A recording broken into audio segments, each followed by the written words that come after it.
चलिए, good evening everyone. Voice check कर लो एक बार, वॉइस क्लियर है।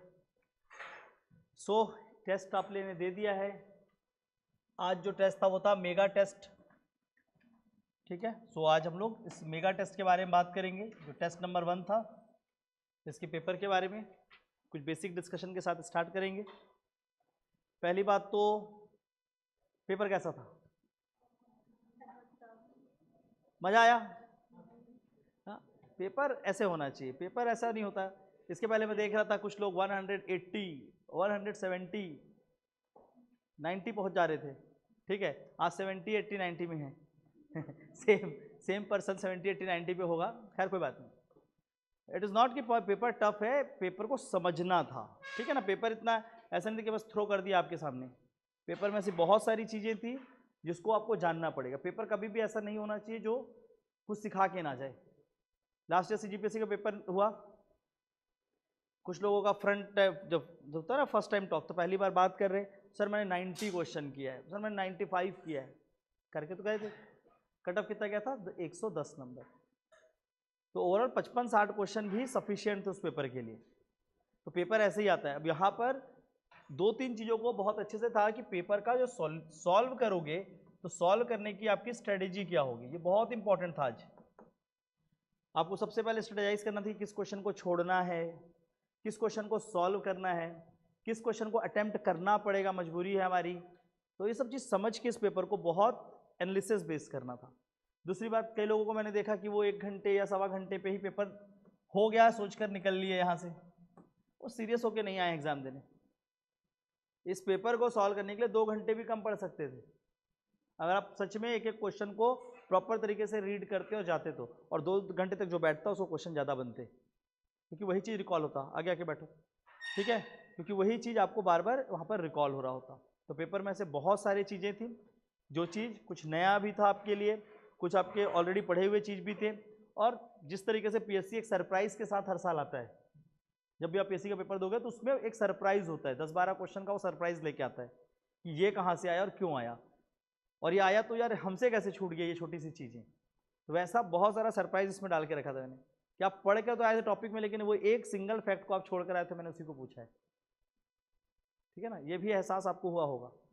तो वो पता कैसे चलिए कि आप उसी को छोड़े हो, ठीक है। वो एक्सपीरियंस होता है एक एग्जामिनर के पास जो अपना एक्सपीरियंस पुट इन करता है, ठीक है। तो इस टेस्ट में बहुत कुछ था, बट कुछ बेसिक चीज़ें, क्योंकि हमारे डिस्कशन ऑनलाइन प्लेटफॉर्म के ऊपर सभी के सामने कर रहे हैं, तो जब एग्जाम देने जाओगे तो कुछ बेसिक चीज़ों को पहले ध्यान रखेंगे। पहला चीज़, फर्स्ट थिंग फर्स्ट, एक होता है रिपोर्टिंग टाइम और एक होता है एग्जाम टाइम। पेपर जब भी देने जाओ इस रिपोर्टिंग टाइम में पहुंचना है, मतलब एग्जाम चालू होने से 15 मिनट पहले। आपका जो भी शेड्यूल है आप उससे 15 मिनट पहले आए, और उसके बाद आकर अपने OMR को फिल करें अच्छे से। OMR को फिल करते समय बबल में बिल्कुल भी गलत फिल नहीं करना है, और बाद में फिर पेपर में भी जब बबल फिल कर रहे हो तब भी गलत नहीं करना है। फिर टेस्ट को ऑन टाइम स्टार्ट करें। स्टार्ट करते समय जब आप पेपर को इसको फिल करते हो तो फर्स्ट थिंग तो फर्स्ट क्या आता है, बबल फिलिंग आपकी बहुत इंपॉर्टेंट होती है। और इनिशियल 5 मिनट रूल्स एक होता है, इनिशियल 5 मिनट रूल, इसको बहुत अच्छे से समझना है। इनिशियल 5 मिनट रूल हमेशा टेस्ट के लिए ये रखोगे कि शुरू के 5 मिनट पे घबराना नहीं है किसी भी तरीके से। बबल फिलिंग इसलिए अच्छे से करो ताकि गलतियां ना हो जाए, आप संकट में ना जाओ। लेट मत आओ कि चीज़ें चालू हो गई आप परेशान होकर अंतर घुस रहे हो। इनिशियल 5 मिनट्स में छोटी छोटी गलतियां नहीं होनी चाहिए। इनिशियल 5 मिनट्स में कोई जैसे क्या किया, पेपर लिए, अभी OMR नहीं, फिर सीधा क्वेश्चन देखना शुरू का 2 क्वेश्चन देखे, तैयार हो के आए थे, आज तो मैं 100 का 100 बनाऊंगा, 2 क्वेश्चन सीधा बाउंसर सर में पड़ा, बैठ गए, कॉन्फिडेंस शैटर्ड हो गया। तो आपको इनिशियल 2 मिनट 3 मिनट काफ़ी अच्छे से बिताने होंगे पेपर के ऊपर जब भी आप होते। Good evening everyone online, okay. तो इनिशियली 5 मिनट को आपको समझना है कि इनिशियल 5 मिनट आपको क्या करना है, यहाँ पर आपको काम डाउन होना है, शांत रहना है, क्योंकि पेपर में जो शुरू के 5-10 मिनट शांत नहीं रहा उसका पेपर खराब हो जाता है। तो 2 घंटे को निकालने के लिए जैसे जैसे पेपर को करते जाओगे फिर धीरे धीरे आप क्या होते हैं, संतुलित होना चालू हो जाते हैं, और शुरू में एकदम से क्या नहीं होते, बैलेंस नहीं रहते हैं। तो पेपर को करते समय इस चीज़ का ध्यान रखें। शशांक को लाइट्स को बंद कर दीजिए, पंखे को बंद कर दो, ठीक है। तो शुरुआत के समय में थोड़ा सा डिपेंड, पीछे वाले भी आपके पीछे पीछे, तो शुरुआत के मिनट्स पे आपको थोड़ा सही तरीके से बैलेंस करना है, ठीक है। तो इनिशियल मिनट्स में कोई भी गलती नहीं करना। उसके बाद जब पेपर को आप सॉल्व करना स्टार्ट करते हो तो पहले पेपर का एक ग्लिम्स ले लो यार, क्यों नहीं ले रहे हो मेरे को समझ नहीं आता है। पेपर आया हाथ में शुरू, ठीक है, तो शुरू कहाँ से कर दिया, CGGS से कर दिया। CGGS का शुरू का 4 क्वेश्चन, ठीक है ना, शुरू का ही क्वेश्चन मैंने रखा था इसलिए, ठीक है, कि जो लग तो रहा है पढ़ क्या है पर जिसको रिकॉल ही नहीं कर पा रहे हैं। आप पढ़कर आए हो उस टॉपिक को, लेकिन उस टॉपिक के क्वेश्चन को आज सॉल्व करने में असफल रह गए हैं, ठीक है ना। ये आपको अच्छे से पता है, ये मेरे को भी अच्छे से पता है। आ जाओ, फिर उसके बाद आप इंडियन जीएस में घुसे होगे। चलो उसको भी शुरू से करते हैं। उसके भी शुरू के 3-4 क्वेश्चन साइंस के। मैंने क्वेश्चन को बहुत सोच समझ के जहां पर भी प्लेस किया था। इस पेपर को बनाने में 21 घंटे लगे थे मेरे को, तो इतना आसानी से तो आपको सॉल्व नहीं करने दिया गया है। बहुत कुछ रहा होगा इस पेपर के अंदर, जब ये पढ़ोगे अभी आंसर्स पता चलेगा, फिर लगेगा आसान है, लेकिन जब आप बैठ के सॉल्व कर रहे थे तब आपको पता चल गया था कि पेपर है क्या। वो ना तो आपको समझ आ रहा था कि आसान है कि टफ है, कुछ भी नहीं समझ आ रहा था ना।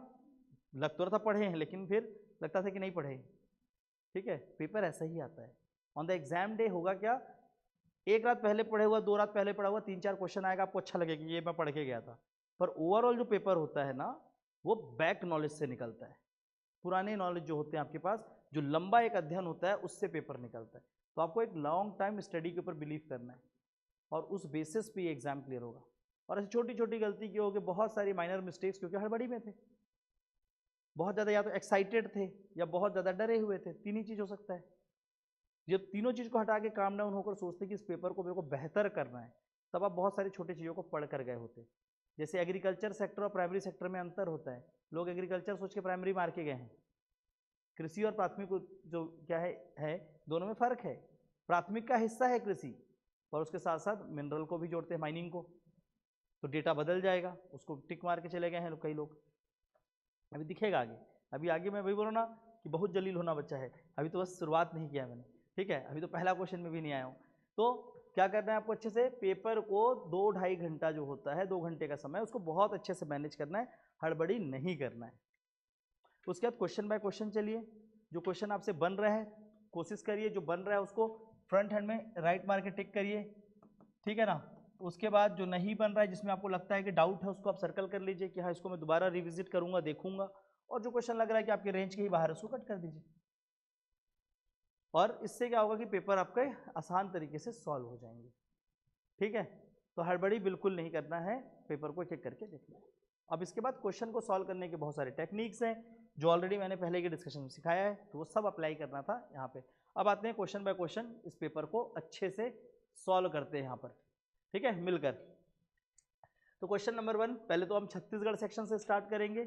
ऑनलाइन वंस आप लोगों के सामने है क्वेश्चन, और आप लोग इसका आंसर दे सकते हैं अपने। क्वेश्चन है सी द पेयर, युग्म को देखिए। पहला क्या है, धनपुर, दूसरा जगह दिया है बालपुर, तीसरा है बोड़ीखार, और चौथा क्या है, आरंग। और यहाँ पर ऑप्शंस है इंडो रोमन, क्षत्रप, सातवाहन और गुप्ता। क्या बात कर रहे हैं कि उस जगह पे किससे संबंधित सिक्कों की प्राप्ति हुई है। आंसर क्या होगा इसका, हाँ ये सभी, ठीक है। तो सारे के सारे पेयर जो है यहाँ पर सही है, आंसर होगा सी, ठीक है। किताब का नाम है रामकुमार बिहार। हाँ जी, आपकी मर्जी है, मैं तो आप रुकूंगा नहीं, ठीक है। तो इसको समझ, मैं सोर्सेज बता दे रहा हूँ ताकि कल को फिर दावा पत्ती लगाएं तो थोड़ा सा मेरे को बता दें कहाँ से लगाते हैं। अगला question, choose the incorrect statement, गलत कथन का चुनाव करें, ठीक है। तो पहली बात तो इस गलत को आपको क्या करना चाहिए, अंडरलाइन, इसको बोलते हैं कीवर्ड। इन सबको पहचानिए पहले कि प्रश्न में पूछा क्या गया है, तो किस चीज को हमको सर्कल करके रखना है। तो यहाँ पर क्वेश्चन पूछता है choose the incorrect statement. Question है इसमें पहला दिया है द बुक स्थल परिचय, स्थल परिचय पुस्तक छत्तीसगढ़ के प्राचीन गुफाओं का उल्लेख करती है। ये बिल्कुल सही स्टेटमेंट है, तो उसको हम ट्रू कर लेते हैं। दूसरा पूछा क्या है, इनकरेक्ट, तो हमको फॉल्स स्टेटमेंट खोजना है। दूसरा बोलता है सीता बेंगरा केव is mention in the book the caves of India, किताब द केव ऑफ इंडिया में सीता बेंगरा गुफा के बारे में अंकित है। यह भी बिल्कुल सही स्टेटमेंट है।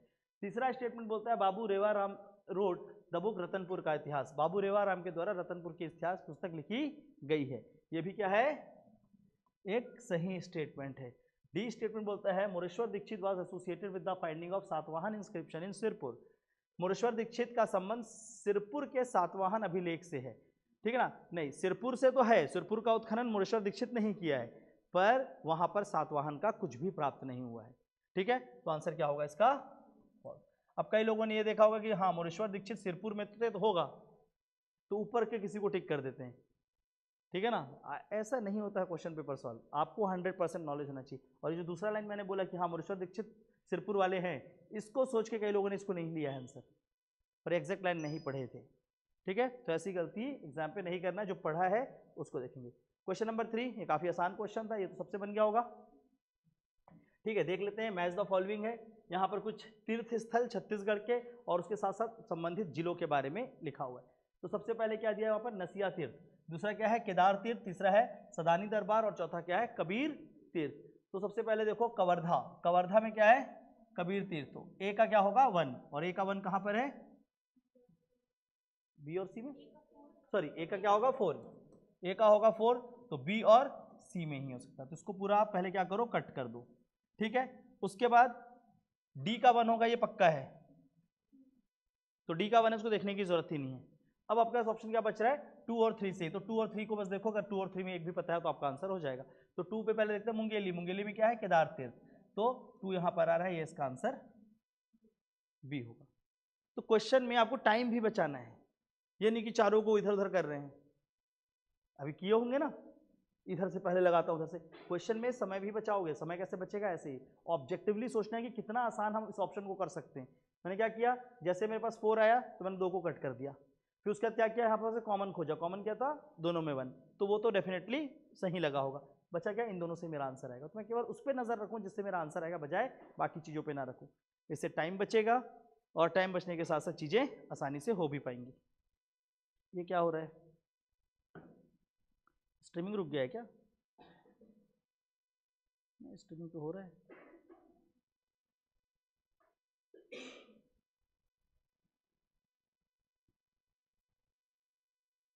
हाँ कुछ अपने आप कुछ क्लास चालू हो गया था, हाँ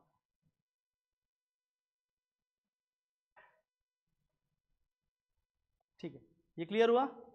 तो सॉल्व जैसा मैं कर रहा हूँ, सॉल्व को भी सीखिए कि किस तरीके से हमको पेपर को सॉल्व करना है, तो पेपर अपने आप आपके लिए बेहतर होता जाएगा। कुछ तो हो रहा है, समझ नहीं आ रहा मुझे क्या हो रहा है, कुछ ऐड वैड आ रहा है लगता है,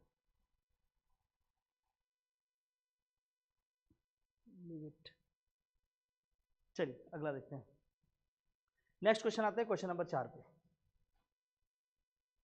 क्वेश्चन नंबर 4 बोलता है which among the following place were visited by Hiuen Tsang in 639 AD when he come to Chhattisgarh. जब 639 AD में ह्वेनसांग छत्तीसगढ़ आया था, वो कौन कौन से स्थलों पर गया था, ठीक है। तो कौन कौन से पे गए थे, सिरपुर और मल्हार, आंसर क्या होगा इसका बी। बाकी जगह पे वो नहीं गए थे, पर ये बाकी सभी क्षेत्र जो है वो बुद्ध से संबंधित है, ठीक है। तो इस क्वेश्चन से 2 इन्फॉर्मेशन है कि बुद्धिज्म रिलेटेड प्लेसेस कौन से हैं और वो कहाँ पर गए थे। क्या हुआ भोज, बंद हो गया, कैसे बंद हो गया, यहाँ तो चल रहा है, बट यहाँ तो शो कर रहे हैं।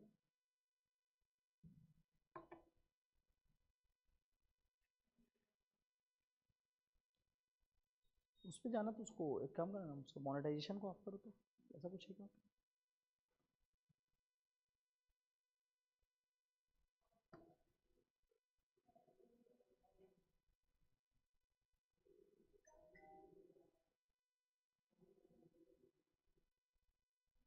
उसको ऑफ कर दो पहले,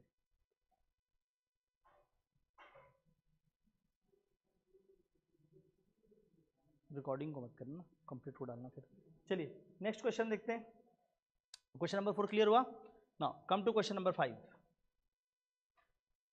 5वां नंबर का प्रश्न, पहला स्टेटमेंट, ये 2 स्टेटमेंट दिया और दोनों स्टेटमेंट के बारे में आपको बताना था। स्टेटमेंट 1 बोलता है कि Kalachuri in Chhattisgarh has both permanent and temporary army. Chhattisgarh में कलचुरी शासकों की स्थायी और अस्थायी दोनों प्रकार की सेनाएं थी, ठीक है। तो बिल्कुल थी, स्थायी सेना जो उन लोगों ने अपने खुद के लिए बनाया था, और अस्थायी जो जमींदार वगैरह लोग से वो लिया करते थे टेम्पररी बेसिस पे। तो ये बिल्कुल सही कथन है। दूसरा कथन बोलता है statement two the Maratha attack the Kalachuri because of death of Raghuji 1। Raghuji प्रथम के द्वारा दिए गए ऋणों के कारण मराठा ने छत्तीसगढ़ पर आक्रमण किया। तो बिल्कुल ये भी सही स्टेटमेंट है। छत्तीसगढ़ पे मराठा के आक्रमण करने के 6 कारण हैं। उसमें से पहला कारण क्या है, डेथ ऑफ रघुजी। दूसरा, उस रास्ते में छत्तीसगढ़ का पड़ना जिस रास्ते से मराठा कहाँ जा रहे थे, बंगाल। तीसरा, इन्विटेशन ऑफ मीर हबीब। तो ऐसे 6 कारण हैं और पुस्तक का नाम है रामकुमार बिहार। मैं सीधा बता रहा हूँ, अगर आप किसी भी तरीके का दावा पत्ती लगाना चाहते हैं इस पुस्तक को पहले देख लेना, उसके बाद ही लगाना, ठीक है। तो दोनों का दोनों स्टेटमेंट क्या है, ट्रू है, ठीक है। तो स्टेटमेंट 1 भी ट्रू है और स्टेटमेंट 2 भी ट्रू है, और इसका आंसर इसलिए क्या होगा, दोनों कथन सत्य हैं। Answer is a.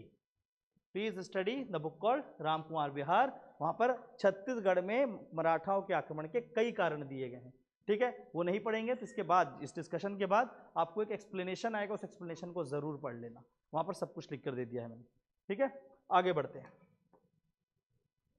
उसके बाद है question, which among the following tribal revolt is known as earthquake of tribals. निम्न में से कौन सी जनजाति विद्रोह को आदिवासियों का भूकंप कहा जाता है, ठीक है ना।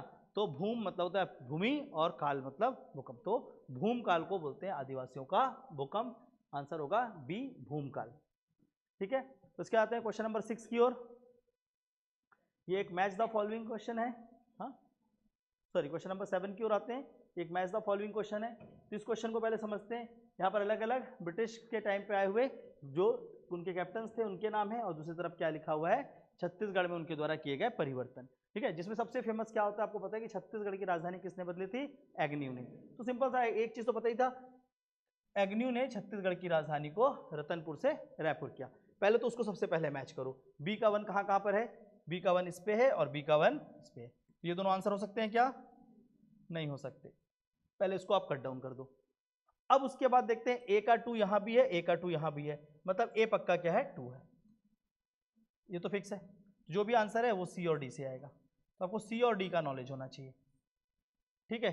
सी में क्या दिया है, सैंडिस, सैंडिस के सामने यहाँ क्या लिखा हुआ है, 3 में ब्रिटिश संरक्षण का अंत सैंडिस के समय में हुआ ही नहीं था, क्रेफोर्ड में हुआ है, ठीक है। तो सिंपल सी बात है कि ये यहाँ होगा और ये आंसर क्या आएगा, क्लियर हो रहा है। देखो हर बार जब मैं सॉल्व कर रहा हूँ तो आपको एक नॉलेज को कम करा रहा हूँ, वहां परेशान हो रहे थे, ठीक है। तो वहां पर आप अपना समय भी एक्स्ट्रा दे रहे हो और सोच उतना लॉजिकली नहीं रहे हो, तो थोड़ा सा लॉजिकली ऑब्जेक्टिव क्वेश्चन को सॉल्व करना। अभी समझ आ रहा है ना, हाँ। तो आंसर क्या होगा इसका, तो उसके बाद आते हैं क्वेश्चन नंबर 8 की ओर। मैं आज आपको सिर्फ आंसर नहीं बता रहा हूँ, मैं सॉल्व करके दिखा रहा हूँ, ठीक है ना। क्वेश्चन नंबर 8वां प्रश्न क्या, महात्मा गांधी के छत्तीसगढ़ के दूसरे दौरे में, दूसरा दौरा मतलब जो सेकंड टाइम आए थे हरिजन उत्थान के लिए, सेकंड विजिट जब महात्मा गांधी का हुआ, अनुसूचित जातियों के उत्थान हेतु दुर्ग के किस स्थान पर विशाल जनसभा आयोजित की गई थी, ठीक है ना। दुर्ग के किस प्लेस में एक लार्ज पब्लिक गैदरिंग ऑर्गेनाइज किया गया था। आंसर क्या होगा, मोती तालाब मैदान। आंसर होगा इसका ए, मोती तालाब मैदान। ये स्ट्रेट फॉरवर्ड फैक्चुअल क्वेश्चन है, ये टफ क्वेश्चन है, don't consider it as an easy question. ये रेगुलर किताबों में नहीं मिलेगा आपको, रेगुलर किताब पढ़ते रहोगे नहीं मिलेगा, तो ये टफ क्वेश्चन है। पर ये नहीं कि महात्मा गांधी दिया है छत्तीसगढ़ का, मार देता हूं तुक्का। कितने लोग इसको तुक्का मारे हैं, मैक्सिमम लोग। ऐसे क्वेश्चन को छोड़ देना है जो रेयर फैक्ट्स हैं, जो इसके बारे में नॉलेज नहीं है। पर ये क्वेश्चन अपने आप में इतना ऐसा था कि ये बोल रहा होगा मारना, प्लीज मारना भाई, ठीक है ना, क्यों नहीं मार रहा है, और मार के गए होंगे, ठीक है। तो ये काम नहीं करना है। कई क्वेश्चन मैंने ऐसे सेट किए हैं जो क्वेश्चन आपको बोल रहा है आगे से प्लीज टिक कर, प्लीज एक बार मेरे को टिक करके देख, मजा आएगा, और वही गलत हुआ होगा। तो ऐसे क्वेश्चन से बचना है। देखो 1 लाइन, मैं हमेशा बोलता हूं, क्वेश्चन 100%, 75%, 50% और 25%। अगर आप इस 3 रीजन में हैं तब तो क्वेश्चन को सॉल्व कर लीजिए, अगर इसमें हो तो मत करना। मतलब अगर आप सिर्फ एक ऑप्शन को एलिमिनेट कर पा रहे हो, ठीक है, तब तो वो कर दो। आपने 2 को एलिमिनेट कर दिया तब तो करना ही चाहिए, 3 एलिमिनेट हो गई तब तो होगा, और चौथे में तो फिक्र नहीं करना है। तो अगर आपसे ऑप्शंस को देखा करो कि मेरे से बन रहा है कि नहीं, तो मत। तो ये क्वेश्चन क्या है, इसमें एलिमिनेट करने कुछ नहीं है, पता है तो पता है, नहीं पता है तो नहीं पता है। तो अगर जिसको पता है वो टिक मारे, जिसको नहीं पता है वो तुक्का ही मारेगा, ठीक है। तो तुक्का नहीं मारना ऐसे क्वेश्चन पे, ऐसे क्वेश्चन ही आपको एग्जाम में फंसाएंगे। उसके नीचे बहुत आसान सा क्वेश्चन था, रणवीर सिंह शास्त्री छत्तीसगढ़ में किस जगह से, जब हमारा आंदोलन हुआ, स्वतंत्रता सेनानी के रूप में थे, कहाँ से थे, रायपुर से थे, ठीक है। ये थे कहाँ से, रायपुर से। तो इसका आंसर होगा बी, रायपुर। इन्होंने कई जुलूस निकलवाए थे, रैलियां निकलवाई थी, खासकर आपका जो सेकंड फेज बोल रहा हूँ, खासकर आपका क्या होता है क्विट इंडिया मूवमेंट, भारत छोड़ो आंदोलन के समय में इन्होंने कई बार रैली वैली निकलवाई, तो ये काफ़ी ज़्यादा इंपॉर्टेंट थे। ओके, उसके बाद आता है next question, which among the following is related to Madhya Pradesh state reorganisation act. Chhattisgarh इसी अधिनियम से बना है, ठीक है, मध्य प्रदेश पुनर्गठन अधिनियम 2006 से संबंधित है। अब देखो इसको पूछने के पीछे का कारण क्या है, करंट अफेयर क्या है पता ना, छत्तीसगढ़ कौन सा वर्ष मना रहा है, 25वां रजत जयंती, हम रजत जयंती मनाते, इसलिए इस प्रश्न को पूछा है मैंने। अब होता है क्या, एमपी स्टेट रीऑर्गेनाइजेशन एक्ट के बारे में बस इतना ही पता होता है, कब आया था और कब पारित हुआ था। एक्ट को कभी खोले नहीं खोले, ये क्या है, एक्ट के चैप्टर का नाम है और कुछ नहीं है। उस एक्ट में 8 चैप्टर है, 8 चैप्टर में से 4 का नाम दिया, 4 का नाम सॉल्यूशन में दे दिया है, पढ़ लेना उसको, इतना तो कर लेना कम से कम, ठीक है। तो यहाँ पर क्या दिया है, राज्य का गठन बिल्कुल होगा, छत्तीसगढ़ का गठन हुआ, स्टेट फॉर्मेशन हुआ। Second, amendment in the first schedule of constitution, संविधान की पहली अनुसूची में हो गई, एक नया राज्य बना है तो नाम तो लिखाएगा ही लिखाएगा, तो बिल्कुल ये भी होगा, ये भी होगा। भारत के संविधान की 4थी अनुसूची, राज्यसभा का सीट जो एमपी के तो कुछ छत्तीसगढ़ को मिलेंगे, डेफिनेटली संशोधन होगा। और संसदीय तथा विधानसभा निर्वाचन क्षेत्र में परिसीमन, ये भी हुआ। तो ये चारों के चारों चीज उससे संबंधित है, आंसर क्या होगा, डी। ये चैप्टर्स के भी नाम है एक्चुअल में, जब आप एमपी स्टेट रीऑर्गेनाइजेशन एक्ट खोलोगे तो उसके चैप्टर के नाम है, ठीक है। प्रॉपर चैप्टर के नाम आपको सॉल्यूशन में लिखे हुए मिल जाएंगे, पढ़ना जरूर, बहुत इंपॉर्टेंट है इस साल के लिए, क्यों, क्योंकि इस साल स्टेट बना है। अब ये पढ़ लिया गया एक्ट के चैप्टर्स, चैप्टर के बाद दूसरा क्या होगा कि ये एक्ट कब आया, किसने लाया, कितने तारीख को पास हुआ, कितने तारीख को हस्ताक्षर हुआ, ये पूरा पता होना चाहिए। क्यों, क्योंकि इसी से छत्तीसगढ़ राज्य बना है और ये 25वां वर्ष है, इसलिए ये क्वेश्चन काफी ज्यादा इंपॉर्टेंट है, ठीक है।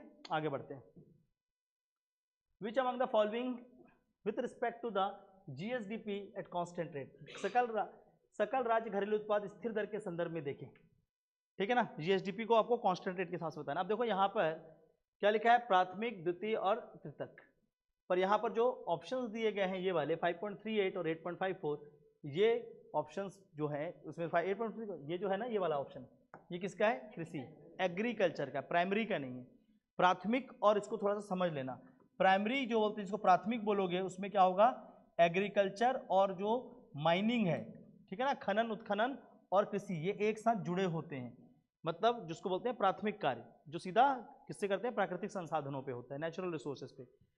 जब हम क्या बोलते हैं सेकेंडरी सेक्टर, द्वितीय, तो क्या होता है उसमें इंडस्ट्री प्लस, सेकेंडरी सेक्टर में, सेकेंडरी में माइनिंग को प्लस करेंगे कि माइनस करेंगे, माइनस करेंगे, यहाँ से माइनस कर देंगे माइनिंग को।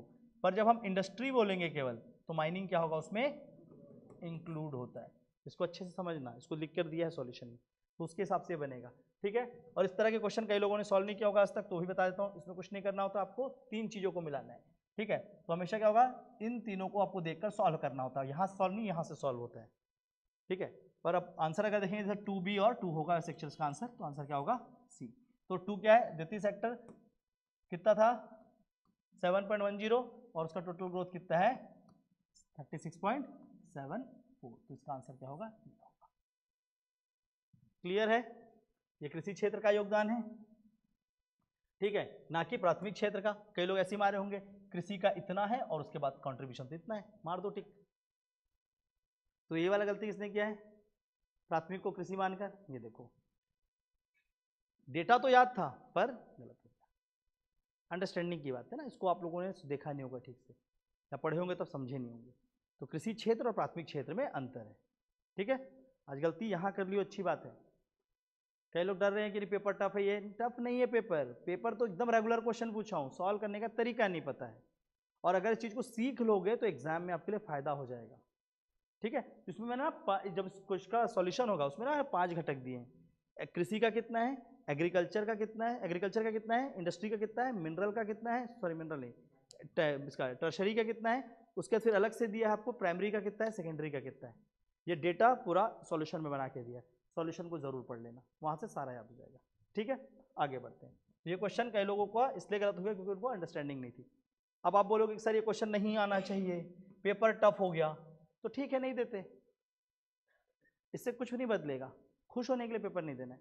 हर पेपर का एक कट ऑफ होता है, पेपर का हमेशा क्या होगा, एक कट ऑफ होगा, जो उस पेपर को देखकर, उसके नेचर को देखकर डिफाइन होगा, ठीक है। हो सकता है पेपर बहुत आसान आ गया, 190 नंबर भी कम पड़ रहा है, और हो सकता है पेपर बहुत हार्ड आ गया, 90 नंबर भी बहुत ज़्यादा मिल रहा है, ठीक है। तो अभी लास्ट में इस पेपर का भी एक कट ऑफ हम लोग जारी करेंगे, अभी तुरंत ही करेंगे, है ना, टेंशन मत लो, कराता हूँ ना।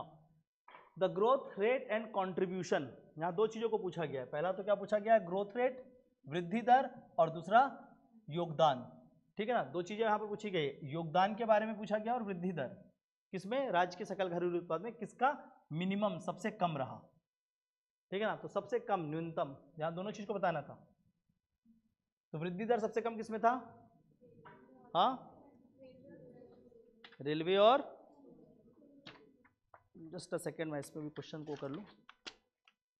तो देखो जो क्या बोलते हैं ग्रोथ रेट है, इस साल ग्रोथ रेट सबसे कम रेलवे में रहा है, पहली चीज याद रखना, ठीक है। तो ग्रोथ रेट सबसे कम किसमें, रेलवे में। तो रेलवे कहाँ पर था, केवल एक ही जगह दिख रहा है पहले, आंसर क्या होगा, रेलवे और स्टोरेज, भंडारण। और प्रतिशत हिस्सा जो है कंट्रीब्यूशन, वो सबसे कम किसमें है, भंडारण में। इसका आंसर क्या होगा, B. Okay, next question, question number 13 की ओर आगे बढ़ते हैं।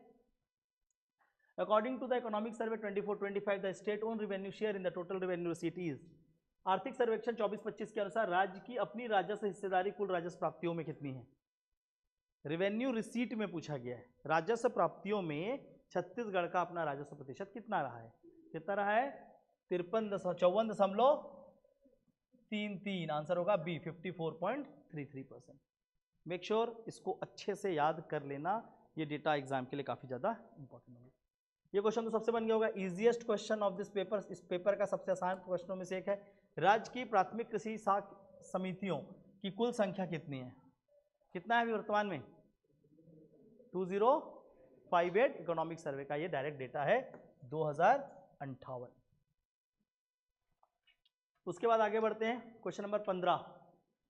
अब इस क्वेश्चन को टफ बोलोगे आसान बोलोगे, बहुत टफ, इसको बोलोगे बहुत टफ, इसको सीधा छोड़ देना था, ठीक है। हाँ, अगर किसी ने पढ़ा है, कल रात को ही डेटा पढ़ा है, एकदम डेटा में आप एकदम मास्टरी कर रखे हो, तब आप इसको सॉल्व करो। टफ है, अननेसेसरली इस क्वेश्चन को नहीं करना है, और इसलिए इसका आंसर भी क्या होगा, उपयुक्त में से, ठीक है। तो आग बंद करके नन ऑफ द अबव मारा जा सकता था, कुछ लोगों ने मारा होगा, तुक्का सही हो गया है, ठीक है। आंसर तो क्या है, डी है, नन ऑफ द अबव। जो उसका सॉल्यूशन है वो उसको पढ़ लेंगे, ठीक है। वहां पर डेटा है तो डेटा आपको आसानी से मिल जाएगा। छोड़ने वाला क्वेश्चन था, उसको करना नहीं था। अब आता है ये क्वेश्चन, इस क्वेश्चन को देख के समझ भी नहीं आया कि बनाए या नहीं बनाए, आता भी और नहीं भी आता है, क्योंकि ये दो चीज तो सबको आता था कि दंतेवाड़ा में समलूर और गामावाड़ा है, कांकेर में सुनई रुपई और श्रीवासनी देवी का मंदिर है, पर जसपुर में क्या है और बलरामपुर में क्या है ये तो पता नहीं था, ठीक है। जब आप आधारभूत किताबों का अध्ययन नहीं करोगे, बेसिक बुक्स की पढ़ाई नहीं करोगे, तो ऐसा फंसोगे। समग्र छत्तीसगढ़ से क्वेश्चन है, पहले बता रहा हूँ मैं आपको, किताबों का नाम इसलिए बता दे रहा हूँ, कल को आप क्या करोगे, चीजें जब इधर लगाओगे तब दिक्कत, ठीक है। तो एक बार देख लेते हैं। तो बलरामपुर के दोनों जगह भी फेमस हो रखे हैं, झरिया जलप्रपात और अर्जुनगढ़ की गुफा, और जसपुर में क्या है, देवरकोना और भृंगराज जलप्रपात, ठीक है। तो यहाँ पर जितने भी दिए गए हैं सभी युग्म सही हैं, आंसर क्या होगा, सी, ऑल आर करेक्ट। अच्छे से याद करके चले जाना, इनको एग्जाम में आप देख सकते हो, ठीक है। कोई भी क्वेश्चन ऐसे टाइम पास के लिए में आता हूँ मैं, तो थोड़ा सा सोच समझ के।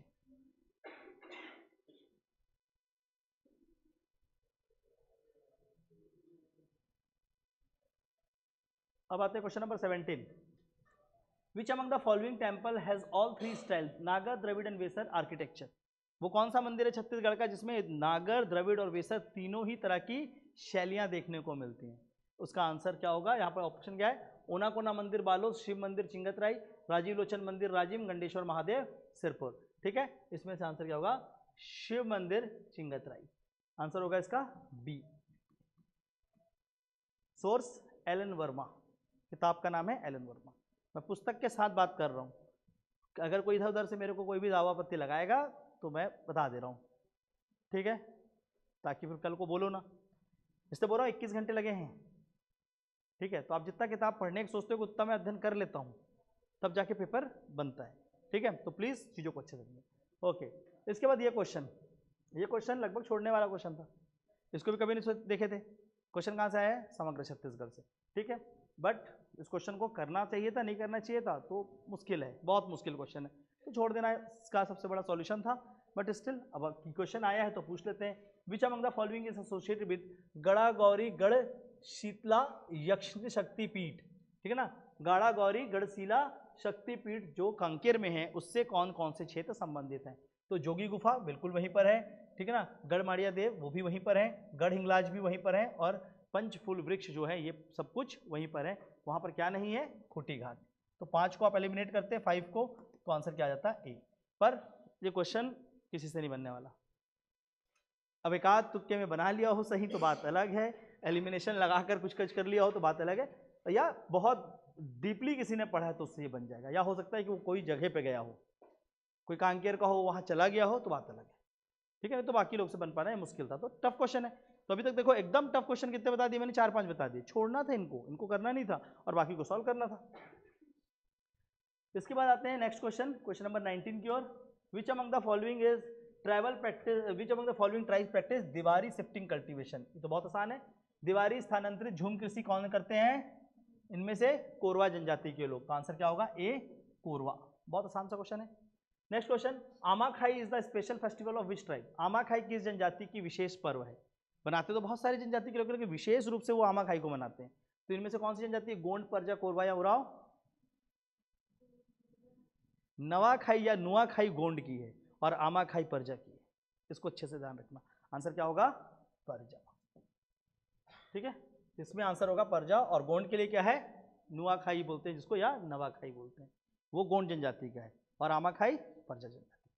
कितने लोग आम खाए, टिक टिक कितने लोग मारे थे, गोंड टिक मारे हैं जितने लोग, हाथ उठाइए। सबका गलत। ठीक है, थोड़ा सोचना है कि क्वेश्चन कैसे बनाना है, आंख बंद करके क्वेश्चन नहीं बनेंगे ना। नेक्स्ट क्वेश्चन, इनको मैच द फॉलोइंग। इस क्वेश्चन में तो कुछ ऐसा चीज हो गया था कि क्या बताओ, एक्चुअल में विजयदशमी और बिल्मा इधर आना चाहिए था। तो होली में कभी विजयदशमी तो बना नहीं सकते, होली में तो होली ही मनाओगे। सिंपल सा यहाँ था कि बिल्मा जो है वो विजयदशमी में मनाया जाता है, होली में डंडारी नृत्य किया जाता है। तो ये तो यहाँ से एक्चुअल में वो ऑप्शन ही थोड़ा सा गलत सेट हो गया। खैर एनीवे कोई बात नहीं। ठीक है, मड़ई जो है, मड़ई में एबालतौर नृत्य करते हैं, और गोंचा में गौर नृत्य किया जाता है। तो इस हिसाब से ऑप्शन क्या बन रहा है, देखो यहाँ पर ए है ना, ए का क्या होना चाहिए, ए का 2 तो यहीं पर है, बस यही होगा आंसर। अच्छा, 20 का 1, 3 और 4, तो इसका आंसर होगा बी। क्वेश्चन आसान उसी लिए हो गया था, अगर वो इधर लिखा होता तो कोई लोग कंफ्यूज हो जाते। ठीक है, एनीवे चलो आसान क्वेश्चन है तो मिल जाना चाहिए 1-2 नंबर। इसके बाद धनकुल जगार। अभी तक कितने सही हुए, इस 20 में से ऐसा कोई है जिसका एक भी गलत नहीं हुआ। अगर ऐसा कोई है तो फिर मैं असफल हो गया। मैं असफल नहीं हुआ होऊंगा, तो लगता है कि मैं सफल होऊंगा, गलत तो करवाया होगा। ठीक है, चलो तो क्या है, Dhankul Jagar song in Bastar region is sung by. Dhankul Jagar जो गीत है बस्तर क्षेत्र में किसके द्वारा गाया जाता है। ऑप्शन में क्या दिया है, मुड़िया, भतरा, परजा और मारिया। ठीक है, तो इसमें से बस्तर क्षेत्र में से गाने वाले हैं भतरा और परजा। आंसर होगा केवल 2 और 3, आंसर होगा बी, भतरा और परजा। ठीक है, कई लोग बोले सर कि कहाँ से क्वेश्चन आ रहा है, तुका तोड़ी। ठीक है, जितने भी आपके ना क्या होता है विवाह संबंधित संस्कार है, उसका हल्बी में उसका एक नाम है, हल्बी और गोंडी में समग्र में लिखा हुआ है। ठीक है, उसका मैं फोटो भेज दूंगा आपके ग्रुप में, देख लेना, सबका नाम रख लेना यार। अभी इसको ना उसी को पूछा जा रहा है, उस नाम को मोल्ड करके पूछ देते हैं, थोड़ा सा ध्यान रखेंगे। तो तुका तोड़ी जो चुलमाटी होता है उसको बोला जाता है। ठीक है, तो जो शादी के दौरान तुका तोड़ी जो रस्म है, ये एक्चुअल में क्या है, यही चुलमाटी की रस्म जो होती है उसको बोला जाता है। आंसर क्या होगा, ए। इसमें देवी पूजा कितने लोग लगाए हैं, बारात लगन लगा दिए हैं कुछ, काहे काहे का तोड़ी है, कुछ भी तोड़ी है। तोड़ी ने आपका तोड़ दिया। ठीक है, तुक्का नहीं मारना है। आप जहां तक तुक्का सोच भी पाओगे, मैं उसके पहले आपको क्वेश्चन गलत कराऊंगा। तुक्का नहीं मारना है, पढ़कर जाना है एग्जाम में। नहीं पढ़े हो छोड़ो, आगे बढ़ो, मौका मिलेगा, आगे बहुत क्वेश्चन मिलेंगे। ठीक है, अब इस तरीके से आप जाओगे तो आपके तो क्वेश्चन ही गलत होते जा रहे होंगे। अभी तो शुरू भी नहीं हुआ है क्वेश्चन आना।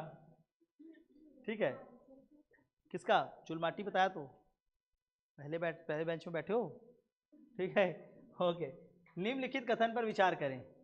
नाचा के 2 मुख्य भाग होते हैं, गीत और गम्मत। ठीक है, बिल्कुल सही बात है, 2 भाग होते हैं, गीत और गम्मत। हमारा नाचा बंगाल की यात्रा राजस्थान के ख्याल के समान है ना, है कि नहीं। यहाँ कंफ्यूज हो गए क्योंकि सबको याद रहेगा महाराष्ट्र का तमाशा। ठीक है, तो महाराष्ट्र का तमाशा, मालवा का माछ, बंगाल का जात्रा और राजस्थान का ख्याल और छत्तीसगढ़ का नाचा सब एक समान है। ठीक है, तो ये भी स्टेटमेंट क्या है, सही है। ठीक है, थर्ड स्टेटमेंट बोलता है रास को छत्तीसगढ़ी की रासलीला कहते हैं। ये भी स्टेटमेंट क्या है, ये भी स्टेटमेंट क्या है, सही है। ऑप्शन कैसे नहीं, इनमें से कोई नहीं ऑप्शन है, तो इनमें से कोई नहीं तो एक ऑप्शन है ना, तो क्या हो गया, तो ऑप्शन कैसे नहीं है, आंसर क्या है, ऑप्शन नहीं है बोल रही है, ऑप्शन है तो इनमें से कोई नहीं, आंसर क्या होगा, डी। तीनों ही स्टेटमेंट क्या है, सही है। ठीक है, क्वेश्चन जो है ये है विष्णु मोहन पंडा की किताब से। ठीक है, इसको आप पढ़ते भी नहीं हो, पढ़ने का कोशिश भी नहीं करना। ठीक है, समग्र पढ़ो वहीं तक, ठीक है। ठीक है, समग्र पढ़ते हो पढ़ लिया। अगर आप दावा पत्ती लगाओगे तो मैं बता दे रहा हूं पहले से। ठीक है, की लगाने से पहले मेरे से दावा पत्ती ले लो आप लोग। ओके, इसमें हे राम इस क्वेश्चन में राम कितने लोगों का छूटा। ठीक है, प्रश्न को पढ़ते हैं, मजा आएगा। राम नामियों की ने उच्च जाति को यह संदेश देने के लिए अपने शरीर पर राम का नाम लिखा। ठीक है ना, जो संप्रदाय है राम नामी संप्रदाय, उन अपने पूरे शरीर में राम राम लिखते हैं। उसके पीछे का कारण क्या है, क्यों लिखते हैं ऐसा, तो उसके लिए आपके 4 ऑप्शन है। पहला, god is everywhere regardless of caste and social standing, भगवान हर जगह है जाति और सामाजिक स्थिति की परवाह किए बिना। दूसरा ऑप्शन बोलता है devotion of Ram gave them inner strength, Ram की भक्ति ने उन्हें आंतरिक शक्ति दी। तीसरा ऑप्शन है Ram is their god and Ram is their soul, Ram उनके भगवान है और राम ही उनका आत्मा है। ऑप्शन डी बोलता है Ram reside in every being, Ram हर प्राणी में निवास करते हैं। अब ठीक है ना, मैंने राम निकाल दिया था आपका, लास्ट में बोले हे राम, ये कौन सा क्वेश्चन आया। ठीक है, आंसर क्या होना चाहिए, हाँ, जहां पर राम नहीं लिखा वही उसका आंसर है, ये उसी में तो लिखा है, ए में भगवान लिखा है। ठीक है, छोड़ा था मैं कि देख कुछ इतना सोचे कि राम राम बहुत हो गया, एक आध हे राम बोलने के बाद रुक जाए, जिसमें राम नहीं लिखा है वही उसका आंसर है। आंसर क्या है, मैंने इसलिए वहां पर राम शब्द का इस्तेमाल नहीं किया था, भगवान शब्द का इस्तेमाल किया था, वो बस छोड़ा था कि कुछ सोचे, कहीं कोई सोच पाए। हुआ क्या था एक्चुअल में समझो, एक व्यक्ति थे, ठीक है ना, मेहतर टंडन नाम के। ठीक है, ये एक गांव पे रहते थे। उस गांव पे वहाँ के जो छोटी जाति के बोला जाए या बोल सकते हैं एससी जो उस समय माना जाता था, छोटी जातियों से कुछ नहीं होती मानते थे, तो उच्च जाति का कहना था कि ये निम्न जाति है, छोटी जाति के लोग हैं और इसलिए इनको बहिष्कृत किया जाता था। तो इन्होंने क्या किया, अपने बहिष्कार को हटाने के अपने पूरे शरीर में राम नाम लिख लिया। तो क्या ये जाति उच्च जाति या उच्च जाति के लोग थे, उनके द्वारा किए गए जाति प्रथा के विरोध में किया गया। तो इतना पता था जाति प्रथा के विरोध में, एक ही ऑप्शन में जाति प्रथा, राम वाम से कोई मतलब नहीं है। राम नाम इसलिए लिखे कि हम जाति की बात करें कि हम जाति प्रथा को नहीं मानते और हमारे लिए कोई भी जाति छोटा और बड़ा नहीं, इसलिए वो राम लिखते हैं अपने शरीर पे। ठीक है, आंसर क्या होगा, ठीक। और पहली बार जिन्होंने लिखा था उनका नाम क्या है, मेहतर टंडन नाम है उनका। ऑलरेडी सॉल्यूशन में दे दिया, लिखने की जरूरत नहीं है, सॉल्यूशन भी मिलेगा इसके बाद, उसमें लिखा हुआ दूंगा। उसके बाद आते हैं फुलवारी। कितने लोग चित्रकारी मारे हैं पहले तो बताओ, और क्यों। अब मेरे को पता है ना, देखो मैं बता रहा हूँ, चित्रकारी मारे हैं। चित्रकारी वाले कितने हैं, ईमानदारी से हाथ उठाओ, ईमानदारी से, पूरे ईमानदारी से। हाँ, क्यों नहीं पता, चलो। उसके बाद कुजीन खान पान, फुलवारी को तो कोई नहीं खाया होगा, फूल को कौन खाता है। हाँ, उसके बाद खेल, कुछ लोगों ने खेल भी लगाया होगा। फुलवारी 2 लड़कियां खेल रही होंगी घर में। खेल वाले कितने हैं, इनको भी लगा, वो बाहर में वॉशरूम है। जितने लोगों को लगता है बाहर वॉशरूम है तुरंत जाएं, पेपर में ना करें, क्योंकि इससे आपको बाद में दिक्कतें होंगी। नहीं पता है ना, ये टफ क्वेश्चन है ना, पढ़े थे किसी किताब में, नहीं लिखा है, पहली बार सुन रहे थे, पहली बार आया था, नया आया तो छोड़ दो ना यार, क्यों जबरदस्ती का घुसना है। फुलवारी रिश्ता है, फुल सुनो, फूल दादा फूल दाई, फूल बहन फूल भाई, वो है जब 2 व्यक्ति आपस में एक भाईचारा बनाते हैं तो पूरे समाज और गांव के सामने वो एक संबंध बनाते हैं, इसको फुलवारी कहा जाता है। आप इन सारे ऑप्शन पे टिक मारने के लिए तैयार थे, पर रिश्तेदारी में जिस व्यक्ति को पता होगा वही सोच पाएगा। ये क्या है, ये मितान प्रथा से थोड़ा सा अलग होता है, पर ये क्या है, रिलेशनशिप है, नातेदारी या रिश्तेदारी बोलते हैं इसको। आंसर क्या होगा, डी। ठीक है, इसको छोड़ना था, साफ साफ छोड़ देना था। देखो जो क्वेश्चन छोड़ने वाला है उसको ऐसा सेट किया ना मैंने कि उसी को आप मार के गए हो, ये तो बनेगा यार, और कॉन्फिडेंटली टिक किया है। ऐसे 5 क्वेश्चन में फंस गया, मतलब आपका माइनस हो गया, आप बाहर हो गए एग्जाम से। Don't get attracted by such questions. जो पढ़ कर आए हैं वो टफ है तो भी सॉल्व करके जाओ, पर जो नहीं पढ़ा है उसको छोड़ो सामने से, उसके बारे में नॉलेज नहीं है आपके पास, ठीक है। यात्रा बंगाल उड़ीसा दोनों का है, मेघा वर्मा है ना, दोनों का ही है, ओके। उसके बाद आता है next, consider the following statement, ठीक है। निम्नलिखित कथन पर विचार करें। बस्तरिया बास्ता खाए हो, करील खाए हो, बांस का करील, उसी को बोलते हैं बांस, बस्तर के क्षेत्र में बास्ता, बांस का जो छोटा पौधा होता है उससे बनाया जाता है, करील को ही बास्ता बोलते हैं ना। तो पारंपरिक व्यंजन Bastariya Basta, traditional dish Bastariya Basta is prepared from the bamboo sampling. पारंपरिक व्यंजन बस्तरिया बास्ता को बांस के पौधे से बनाया जाता है, ठीक है। पहला स्टेटमेंट, तो पहला स्टेटमेंट क्या है, ट्रू है। महुआ को बस्तर का चीकू कहा जाता है, भाई चीकू जैसा दिखता है क्या महुआ का? चीकू जैसा तो तेंदू दिखता है, तो तेंदू को क्या बोलते हैं, चीकू, महुआ को नहीं। और जो मारा है महुआ को आज चीकू, वो जाके महुआ का सेवन ना करे, ठीक है, तेंदू का करे, तो पता चलेगा कि चीकू ज्यादा बेहतर है। ये क्या है, फॉल्स है, आंसर क्या होगा यहाँ पर, तेंदू होता, तो आंसर क्या होगा, केवल एक। कितने लोग मारे थे महुआ को ही चीकू बनाकर, महुआ को चीकू कितने लोग बनाए आज, ये देखो, अरे है ना। पेपर बनाते समय मैं सोच लेता हूं इंसान क्या सोचेगा, आपको सोचना होगा कि मैं क्या सोचा होऊंगा, और मेरा काम होगा कि आप क्या सोचोगे पेपर में, या मैं आपको क्या सोचवाऊं। तो मेरे को जो सोचवाना था मैंने सोचवा दिया, और आंसर आपने गलत टिक कर दिया, आप उस ट्रैप में फंस गए जो मैंने रखा था, ठीक है। खैर मजा तो आया है ना। इसके बाद अगला क्वेश्चन है, नर नारायण मेला पखांजूर का, पखांजूर का नर नारायण मेला किस दिवस को शुरू होता है, ठीक है, कब होता है, मकर संक्रांति के दिन स्टार्ट होता है। इसको भी जिन लोगों ने पौष पूर्णिमा या महाशिवरात्रि माना है उनको शंकर भगवान त्रिशूल ही मारे, ठीक है। क्यों मार रहे हो भाई, बिना पढ़े, बिना पढ़े क्यों मार रहे हो, आप उसको पहले पढ़ो, तो इन टॉपिक्स को पढ़ो तो सही से, तब क्वेश्चन बनेगा ना। आंख बंद करके बस तुक्का मार के गए हैं महाशिवरात्रि, मारे हैं, मेरे को पता है कि महाशिवरात्रि बहुत सारा मेला होता है, मार देते हैं, क्या जा रहे हैं, ठीक है। और जो मकर संक्रांति नहीं मारा वो शिवरात्रि वाले ही हैं, मेरे को पता है, ठीक है। आंसर क्या होगा, मकर संक्रांति। उसके बाद इसको बोलते हैं कल्चरल साइंस, ठीक है। मेरे को कुछ ने बोला कि सर क्या कल्चर में साइंस पूछा जा सकता है, मैंने बोला बिल्कुल, सैंपल सामने है, ठीक है, कि कल्चर में साइंस कैसे पूछा जाता है। देखो कल्चरल में विज्ञान है, क्या है question, Chapda Chapora chutney made from red ant is use to cure fever has. लाल चींटियों से बनी चापड़ा चपोरा चटनी जिसका उपयोग बुखार ठीक करने के लिए किया जाता है, में क्या होता है, कौन सा एसिड होता है, लैक्टिक एसिड, दूध होता है उसमें, अरे फॉर्मिक एसिड, चींटी में फॉर्मिक एसिड होता है, लैक्टिक एसिड कौन लाया है, ठीक है। चींटियों में क्या होता है, फॉर्मिक एसिड होता है, आंसर क्या होगा, लैक्टिक एसिड टिक के, कौन है लैक्टिक एसिड, चींटी का दूध पियो आप कितना बूंद निकलेगा मेरे को बताना, ठीक है।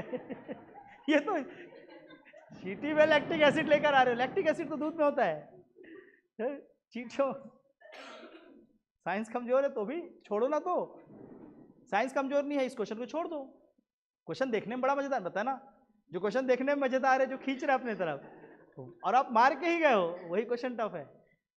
इस क्वेश्चन को कितने लोग छोड़े थे, एक भी नहीं, वेरी गुड, एक, आप सही मारे, नहीं बाकी छोड़े नहीं है ना, बहुत बढ़िया है, बहुत बढ़िया, नहीं छोड़ना है, ठीक है, और इसी में फिर फेल होंगे, छोड़ना है ऐसे क्वेश्चन को। पाटा या फाता साड़ी और फतई of which region is famous, Pata sari या फतई किस क्षेत्र की प्रसिद्ध है, ठीक है। तो ये कहाँ पर है, चापा कितने लोग मारे हैं, चापा कोसा के लिए फेमस है, ये देखो ऑप्शन चापा डाला था, मैं जानता चापा तो मारेंगे ही, या तो चापा मारेंगे या तो रायगढ़, भी रायगढ़ वाले, आंसर है बस्तर। अभी मोदी जी आए थे, मोदी जी को फाटा कपड़े का जैकेट दिया गया है, ठीक है। ये क्या होता है, एक विशेष प्रकार का कॉटन होता है, कपास, ऐसा कपास जिसमें किसी भी तरीके का ब्लीचिंग नहीं करते, कोई भी रंग वंग नहीं डालते, बिल्कुल कोरा कपास से बना हुआ एक कपड़ा होता है जिसको फाटा बोलते हैं। ये क्या हो रहा है, पटाखे ही फूट रहे हैं, आंसर क्या होगा, बस्तर। इसके बाद आते हैं क्वेश्चन नंबर 31, कटघोरा शहर अहिरन नदी पर स्थित है, बिल्कुल है, ठीक है। तो पहला स्टेटमेंट तो बिल्कुल ट्रू है, कटघोरा सिचुएटेड, अहिरन नदी को जटाशंकरी के नाम से भी जाना जाता है, अहिरन इज ऑल्सो कॉल्ड एज जटाशंकरी, हाँ, और एक जटाशंकर अलग है, अहिरन को जटाशंकरी भी कहते हैं और जटाशंकर नदी एक अलग है, याद रखना। तो दोनों ही स्टेटमेंट क्या है, ट्रू है। आंसर क्या होगा, सोर्स एलन वर्मा। ठीक है, तो ये एलन वर्मा की पुस्तक से डायरेक्ट क्वेश्चन। तो इसके बाद इस साल काफी फेमस रहा है ये पर्वत, गजमार पर्वत, थोड़ा सा ध्यान रखेंगे, अच्छे से पढ़कर जाना। ये कहां पर है, रायगढ़ में है गजमार पर्वत। उसके बाद नेक्स्ट क्वेश्चन इरिगेशन से संबंधित, how much percentage area under irrigation is irrigated by canals in our state. हमारे राज्य में सिंचाई के तहत कितने प्रतिशत क्षेत्र नहरों द्वारा सिंचित किए जा रहे हैं। तो सबसे ज्यादा नहर सिंचाई होती है और क्षेत्र है 56.05। आंसर होगा बी, 56.05%। और बाकी डेटा भी टाइम पास डेटा नहीं है, सॉल्यूशन में देखना उसका मतलब क्या है, पता चल जाएगा, है ना। जो बाकी डेटा है वो बचे हुए का है, किससे कितना मिल रहा है। During the winter season south east west monsoon सब पढ़ के आए थे इधर, बाकी तो सर्दियों की हवा के बारे में तो नहीं पता था सर, मौसम के बारे में इतना ही पता था कि बारिश का हवा कहाँ से आता है। ठीक है, आप पूछ क्या सर्दियों की हवा। During winter season in our state the wind mainly flows from which direction. सर्दियों के मौसम में हमारे राज्य में हवा मुख्य रूप से किस दिशा से बहती है। नॉर्थ ईस्ट नॉर्थ, दक्षिण पूर्व और उत्तर पश्चिम। चलो एक एक करके बताना। साउथ ईस्ट कितने लोग मारे हैं, साउथ ईस्ट 3 लोग इस क्लास में जो बैठे, बाकी तो पता नहीं। नॉर्थ ईस्ट 2-3 लोग हैं। नॉर्थ उत्तर से, हिमालय से आ रही होगी ठंडी हवा सोच के, 1। और नॉर्थ वेस्ट उत्तर पश्चिम, कि उधर से आता है पछुआ पवन। ठीक है, मुख्य रूप से हवा कहां से आती है, उत्तर। आंसर होगा ईस्टर्लीज तो बह रहा है, ऐसा है कि और क्या, सिंपल सी बात है। नॉर्थ ईस्ट से पूर्वैया ही बहती, ठंडी पूर्वैया सीधा सीधा आगे जाएगी। आंसर क्या होगा, बी होगा। इसके बाद है question number 35, the total carbon stock of Chhattisgarh is 504.61 million tonne. Chhattisgarh की कुल कार्बन स्टॉक 504.61 मिलियन टन है। दूसरा statement, Chhattisgarh rank 4th in the carbon stock among the states. ठीक है, तो छत्तीसगढ़ का जो रैंक है वो तीसरा है, चौथा नहीं है, थर्ड है, और पहला स्टेटमेंट सही है। आंसर होगा केवल 1। ठीक है, जिन्होंने नहीं पढ़ा इसको याद कर लेंगे, टफ क्वेश्चन था, कुछ लोग इसको पढ़े होंगे उनसे ये क्वेश्चन बन जाएगा। जो नहीं पढ़े प्लीज उसको ठीक से अपडेट करेंगे। कहाँ जाना है, अच्छा ओके, हो जाएगा सभी से। ओके, नेक्स्ट आगे बढ़ते हैं। निम्न मिट्टियों में से सबसे कम पीएच मान किसका है, भाटा मिट्टी का है। ठीक है, एसिडिक होता है तो भाटा सॉइल जो होगा उसका आंसर होगा डी। भाटा मिट्टी का सबसे कम जो होता है पीएच मान होता है। बाकी ऑप्शन पढ़ने की जरूरत ही नहीं इसमें। ओके, छत्तीसगढ़ में साक्षरता के बारे में गलत चुनो। Choose the incorrect about the literacy इन छत्तीसगढ़। ठीक है, तो यहाँ पर अलग अलग लिटरेसी रेट दिया हुआ है। ग्रामीण साक्षरता 66.76, अर्बन लिटरेसी शहरी साक्षरता 84.79, female literacy 60.59, mail literacy 79.20। Answer क्या होगा, मेल लिटरेसी जो 80 से ऊपर है, तो आंसर यहाँ पर क्या होगा, डी। इसका आंसर होगा डी। ठीक है, इसको ध्यान रखेंगे। नो, नेक्स्ट क्वेश्चन आगे बढ़ते हैं। क्वेश्चन नंबर 38, 38वां question. CCI cement corporation of India limited, इसका जो प्रोडक्शन यूनिट है, उत्पादन इकाई कहां पर है। Cement corporation of India limited का उत्पादन इकाई कहां पर है, जामुल। जामुल में क्या है, एसीसी सीमेंट है। तिल्दा, हिरमी या अकलतरा। आंसर क्या होगा, अकलतरा। आंसर होगा इसका बी। ठीक है, इसके बाद गन्ना कहाँ उगाया जाता है। निम्नलिखित में से किस जिले पे गन्ना का उत्पादन होता है। Which among the following district is associated with the production of sugarcane. Option क्या क्या दिया है, कवर्धा, सूरजपुर, सरगुजा, मुंगेली और बेमेतरा। ठीक है, आंसर क्या होना चाहिए, ऑल कितने लोग मारे, 5, 1 2 3 4 5 सारा। ए कितने लोग टिक के हैं, ए 1 2 3 4, बी सी, आंसर है डी। ठीक है, तो आंसर क्या होगा, डी, सभी जगह पे गन्ने की। उसके बाद आता है ये क्वेश्चन, इसको सहजन और मुनगा कितने लोगों ने मारा है, पहले हाथ उठाएं प्यार से सभी। सहजन और मुनगा वाले सब गलत। ठीक है, सहजन और मुनगा क्या है, फूल फूले रिंगी चिंगी, फल फले लमडेरा। यहाँ क्या है, फूल फूले रुमुक झुमुक, रिंगी चिंगी नहीं फूला है फूल, यहाँ रुमुक झुमुक है। और फल फरे लहबेला, मतलब फल फलने के बाद वो लहलहाता है, सरसों। आंसर क्या होगा, सरसों। सहजन वालों सहजन वालों को जनता माफ नहीं करेगा ये पेपर। ठीक है, बहुत लोग सहजन मान करेंगे, और खासकर वो जो पुराने हैं, क्योंकि उन्होंने फूल फूले रिंगी चिंगी खूब बार टिक किया है एग्जाम में, ठीक है। तो आंसर क्या होगा इसका? सरसों। आंसर होगा ए। ओके, इसके बाद आगे बढ़ते हैं, क्वेश्चन नंबर 41, ठीक है। क्वेश्चन नंबर 41 का आंसर क्या होगा बताओ? हाँ, चलो बात करते हैं, ठीक है। आप बोलोगे भगवान हमें बचा ले कोई इस आदमी से, ठीक है, जो सामने खड़ा है इस आदमी से कोई तो मुझे बचाए, ठीक है। क्वेश्चन पढ़ते हैं, which among the following are the example of compound semiconductor? निम्नलिखित में से कौन सा यौगिक अर्धचालक है? तो मैं पहले बताता हूं, सेमीकंडक्टर दो प्रकार के होते हैं, एक होता है एलिमेंटल और एक होते हैं कंपाउंड। कंपाउंड दो प्रकार के होते हैं, ऑर्गेनिक और इनऑर्गेनिक। एलिमेंटल सेमीकंडक्टर होता है सिलिकॉन और जर्मेनियम, और कंपाउंड सेमीकंडक्टर होते हैं बाकी सभी, ठीक है। तो जर्मेनियम सिलिकॉन आंख बंद करके मारे हैं कॉन्फिडेंस के साथ, सब गलत है, ठीक है। और जो इसको नहीं मारा है वो सब सही है, ठीक है। तो आंसर क्या होगा? 3 और 4। ये कितने लोग टिक्के थे? बाकी सब एलिमेंटल वाले हैं। सिलिकॉन जर्मेनियम को तो पूरे कॉन्फिडेंस से टिक किया गया है, ठीक है। तो ऐसे लोगों के लिए, ठीक है, जिन्होंने टिक किया था, बाकी अच्छी बात है। तो थोड़े देर बाद संबोधन देंगे इसका आप लोग को ऑनलाइन।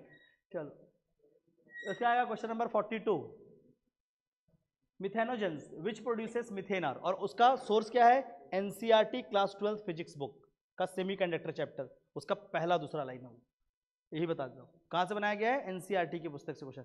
ये भी क्वेश्चन एनसीईआरटी बायो की बुक से बना हुआ है। एक भी क्वेश्चन आपका ऐसे वैसे सोर्सेस से नहीं उठाया, जो एकदम स्टैंडर्ड ऑथेंटिक चीजें हैं वही पूछा गया है, ठीक है। ये भी किससे पूछा गया है? ये क्वेश्चन एनसीईआरटी पुस्तक का क्वेश्चन, वो भी एनसीईआरटी का था। Okay, methanogens which produces methanol, methane उत्पन्न करने वाले मिथेनोजेंस होते हैं animal waste, bacteria, plant residue या फंगस, ठीक है ना। पशु अपशिष्ट, पौधे अवशोषण, जीवाणु और कवक। आंसर क्या होगा? बैक्टीरिया। आंसर है इसका बी, जीवाणु। इसका आंसर होगा बी, बैक्टीरिया। ओके, इसको तो पढ़ने मजा होगा। परागण एक ही पुष्प के भीतर होता है, परागण एक ही पौधे के विभिन्न पुष्प के भीतर होता है, परागण भिन्न भिन्न पौधे के पुष्पों के भीतर होता है, ठीक है। एक ही फूल पे हो रहा है, एक पौधे में लगे हुए अलग अलग फूल पे हो रहा है, और दो अलग अलग पौधों के फूल पे हो रहा है। इन सभी को किस किस नाम से जानते हैं? ऑटोगैमी, जिटोगैमी और जिनोगैमी। तीनों के तीनों सही है, आंसर होगा सी। केवल तीनों युग्म सही है, मतलब तीनों के तीनों सही है, ठीक है। आंसर होगा सी कि तीनों युग्म जो है वो सही है। उसके बाद है क्वेश्चन नंबर 44, इसमें टोटल इंटरनल रिफ्रैक्शन ए कितने लोग टिक गए? आंसर होगा रिफ्लेक्शन, है ना, रिफ्रैक्शन नहीं होता। हड़बड़ी ना करें, जिन्होंने ए टिक किया ना वो फर्स्ट अटेम्प्ट दे रहे हैं ज़्यादा करके, और हड़बड़ी में क्वेश्चन सॉल्व कर देते हैं। आप पूरे ऑप्शंस को पढ़ें, समय लें। टोटल इंटरनल रिफ्लेक्शन से होता है, रिफ्रैक्शन से नहीं होता है। आप क्या किए हो? केवल ए ऑप्शन को पढ़े और चले गए हो, और आपने बी में क्या पढ़ा? रिवर्स ऑस्मोसिस, डॉपलर बोले छोड़ो अब तो पक्का कंफर्म है।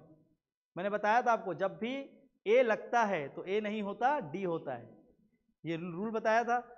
इतना समझाने के बाद 17 बार समझाया इस चीज को, 18वें बार भी आप गलत करेंगे, ठीक है, क्योंकि मेरे को पता था इस क्वेश्चन को पहले देता, पहले दूसरे नंबर पे तो आप ठीक कर लेते, जैसे थोड़ा पीछे रखा था, दिमाग को थक जाने दे रहा था, ठीक है। तो पेपर में हर क्वेश्चन को बहुत सोच समझ के ही डाला गया है। आंसर क्या होगा? D, total internal reflection, refraction नहीं होता है। और बिलीव में अगर मैं रिफ्लेक्शन की जगह नॉन ऑफ दिस लिख देता तो सब ये मार के चल देते, फिर इसकी संख्या जो आज 2-4 ठीक भी होगी वो 90% से ऊपर चली जाती। तो यही होता है एग्जाम प्रेशर, बोलते हैं इसको। एग्जाम का एक दबाव और डर जो होता है ना वो ये करवाता है। तो प्रेशर नहीं लेना है, क्वेश्चन को अच्छे से पढ़ना है, सारे ऑप्शंस पढ़े बिना टिक नहीं मारना है। इस मैसेज को एकदम अच्छे से रखो, हर ऑप्शन को पढ़ना है तभी टिक करना है। ओके, तो इसके बाद विच among the following is not a source of vitamin A, vitamin A का स्रोत इनमें से क्या नहीं है? कौन नहीं है? सूर्य से आने वाली रोशनी किसकी है? Vitamin D. तो आंसर क्या होगा? डी, विटामिन डी, सूर्य की रोशनी। आंसर होगा डी, बाकी तो सब से मिलता है। तो इसके बाद कुछ आसान क्वेश्चन कर लेते हैं। शांत घाटी कहाँ पर है? Silent valley, Kerala, very good. Which among the following is the largest critical tiger habitat, सबसे बड़ा क्रिटिकल टाइगर हैबिटाट किसका है? नागार्जुन श्रीशैलम। आंसर होगा बी, नागार्जुन श्रीशैलम का है, तो आंसर होगा इसका बी। उसके बाद आते हैं क्वेश्चन नंबर 48, आची लक्ष्य, आची टारगेट्स बायोडाइवर्सिटी के लिए है ये। रामसार कन्वेंशन माइग्रेटरी बर्ड्स, ठीक है, प्रवासी पक्षियों के लिए किया गया। मॉन्ट्रियल जो है वो ओजोन क्षरण के लिए है, ओजोन डिप्लीशन।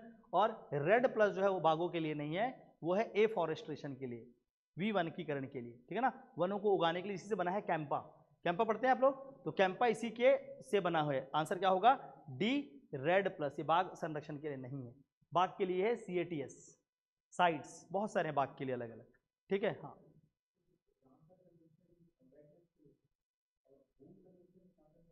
नहीं तो रामसार वेटलैंड के लिए, तो वेटलैंड में माइग्रेटरी स्पीसीज आएंगे तो दोनों इंक्लूडेड है उसमें। अब बॉन तो स्पेसिफिकली है, CMS बोलते हैं उसको, ठीक है। रामसार जो है ये भी प्रवासी पक्षियों के लिए भी होता है, दोनों के लिए। वेटलैंड में ही तो प्रवासी पक्षी है, तभी तो बचा रहे हो। छत्तीसगढ़ का कोपरा को क्यों घोषित किया गया? क्योंकि वहाँ प्रवासी पक्षी आ रहे हैं, इसलिए उसको बुलाया था, ठीक है। तो इसमें क्या होगा? आंसर होगा डी, रेड, ठीक है। इसके बाद आगे बढ़ते हैं। टू एनहांस रेनफॉल, देखो ये क्वेश्चन क्यों दिया गया? क्योंकि दिल्ली में इस साल कराया गया क्लाउड सीडिंग आर्टिफिशियल रेनफॉल, इसीलिए इस क्वेश्चन को मैंने दिया है। तो to enhance rainfall which among the following substance seeding agent are introduce in clouds, वर्षा बढ़ाने के लिए बादलों में कौन सा पदार्थ सीडिंग एजेंट डाला जाता है, ठीक है। तो इस ऑप्शन के हिसाब से देख लेते हैं क्या क्या है। तो यहाँ पर है silver iodide, sodium chloride, sodium carbon dioxide या सॉलिड कार्बन डाइऑक्साइड। आंसर होगा डी। तीनों को याद कर लेना, अच्छे से याद करके जाना इस साल, क्योंकि दिल्ली में हुआ है, इस क्वेश्चन को पूछने का बिल्कुल चांसेस है, ठीक है। तो सिल्वर आयोडाइड, सोडियम क्लोराइड, ठोस कार्बन डाइऑक्साइड, उसको लिख लो, दिल्ली में हुआ है, बहुत इंपॉर्टेंट है। इसके बाद कंप्यूटर में कौन सा रजिस्टर नहीं होता है? ये भी एनसीईआरटी क्वेश्चन है ना, एनसीईआरटी बुक से।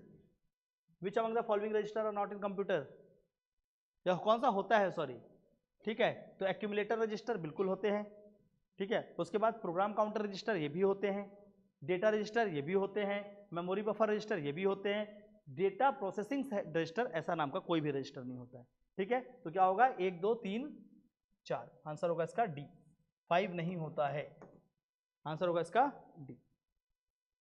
पिछले बार क्या पूछा था? कैश मेमोरी पूछा था। उसके बाद अगला टॉपिक क्या बनता है? रजिस्टर ही बनता है। अगर सीक्वेंस में आप एनसीईआरटी बुक को पढ़ोगे तो कैश मेमोरी के बाद यही आएगा, जैसे रजिस्टर ही पूछा है मैंने, ठीक है। इस बार जो क्वेश्चन आने की संभावना होगी वो रजिस्टर से ज़्यादा होगी अगर वो बेसिक पे पूछेंगे। एडवांस कंप्यूटिंग में जाएंगे तो बात अलग है, ठीक है। इसको अच्छे से करके जाना। इसके बाद आता है क्वेश्चन नंबर 51, इकोनॉमिक्स। थोड़ा सा इकोनॉमिक्स भी आप लोगों का चेक कर लिया जाए, ठीक है ना।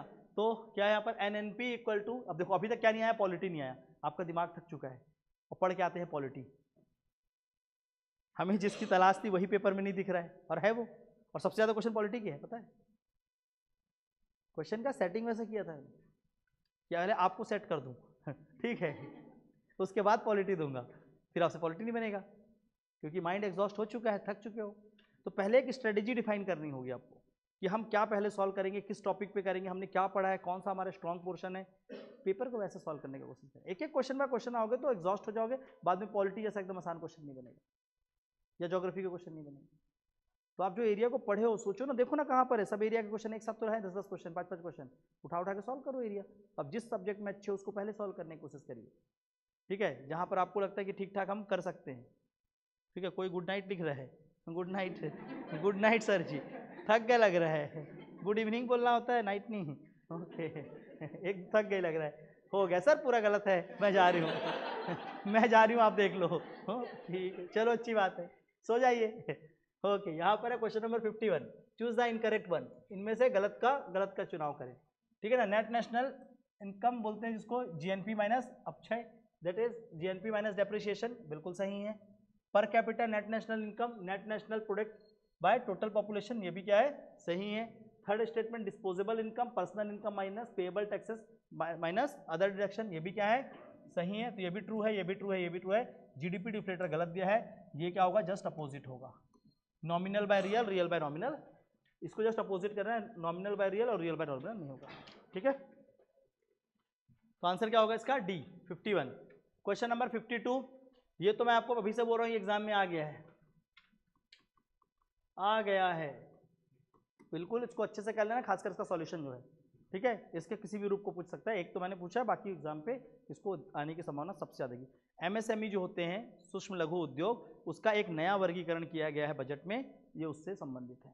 ठीक है। According to the new classification of MSME the total investment and total turnover in crore for small enterprises are, ठीक है। तो यहाँ पे क्या होता है, एक होता है माइक्रो, एक होता है स्मॉल और एक होता है मीडियम। लिख दिया है मैंने। क्या पूछा है, आंसर क्या होगा, ठीक है। 25 से लेकर 100। कई लोग इसको माइक्रो मार दिए होंगे। माइक्रो कितने लोग मार दिए गलती से, हुआ कई लोग से गलती। क्यों गलती करते हो, जब क्वेश्चन में स्मॉल पूछा तो माइक्रो क्यों मारा है, ठीक है। पता थे गलती करेंगे आप लोग, इसलिए मैंने वो नहीं दिया मैच द फॉलोइंग जो पीएससी देगा, वो वाला पीएससी देगा जो बता रहा हूँ मैं, अभी अपने वाले दिया था। पीएससी तीनों को पूछेगा कि कौन सा किसका क्राइटेरिया है, ठीक है। आंसर क्या होगा, डी। इसके बाद आते हैं question number 53। What happen when CRR is increase, जब सीआरआर बढ़ाया जाता है तो क्या होता है, तो क्या होता है, मुद्रा आपूर्ति घटती है। It will decrease the money supply, बिल्कुल होता है। It will increase the demand for money, कम है तो ज़्यादा मांगा जाएगा, बिल्कुल सी भी है। It will decrease the inflation, बिल्कुल ये भी होगा। इसलिए क्या होगा, उपरोक्त सभी, आंसर होगा D. Question number 54। During which 5-year plan panchayat election were introduce to bring democracy to the grass root level, panchayat को जमीनी स्तर पर लोकतंत्र लाने हेतु पंचायती निर्वाचन के बारे में बोला गया, वो कौन सा था, ठीक है। कुछ बोल रहे सर अब 4 दिन आईना भी नहीं देख सकती, देखना पड़ेगा, पढ़ाई करना है, सब फालतू बातें नहीं करनी है 4 दिन आईना नहीं देख सकती, ठीक है, ये सब नहीं करना है, आपको पढ़ाई करना है, अगले टेस्ट के लिए तैयारी करना है लिखा हुआ है सर अब 4 दिन आईना भी नहीं देख सकती, चलो कोई बात नहीं, मुंह धो और देखो, ठीक है। आंसर क्या होगा, ए, थर्ड भाई आंसर होगा, तीसरी पंचवर्षीय। तो उसके बाद आता है नेक्स्ट क्वेश्चन, क्वेश्चन नंबर 55।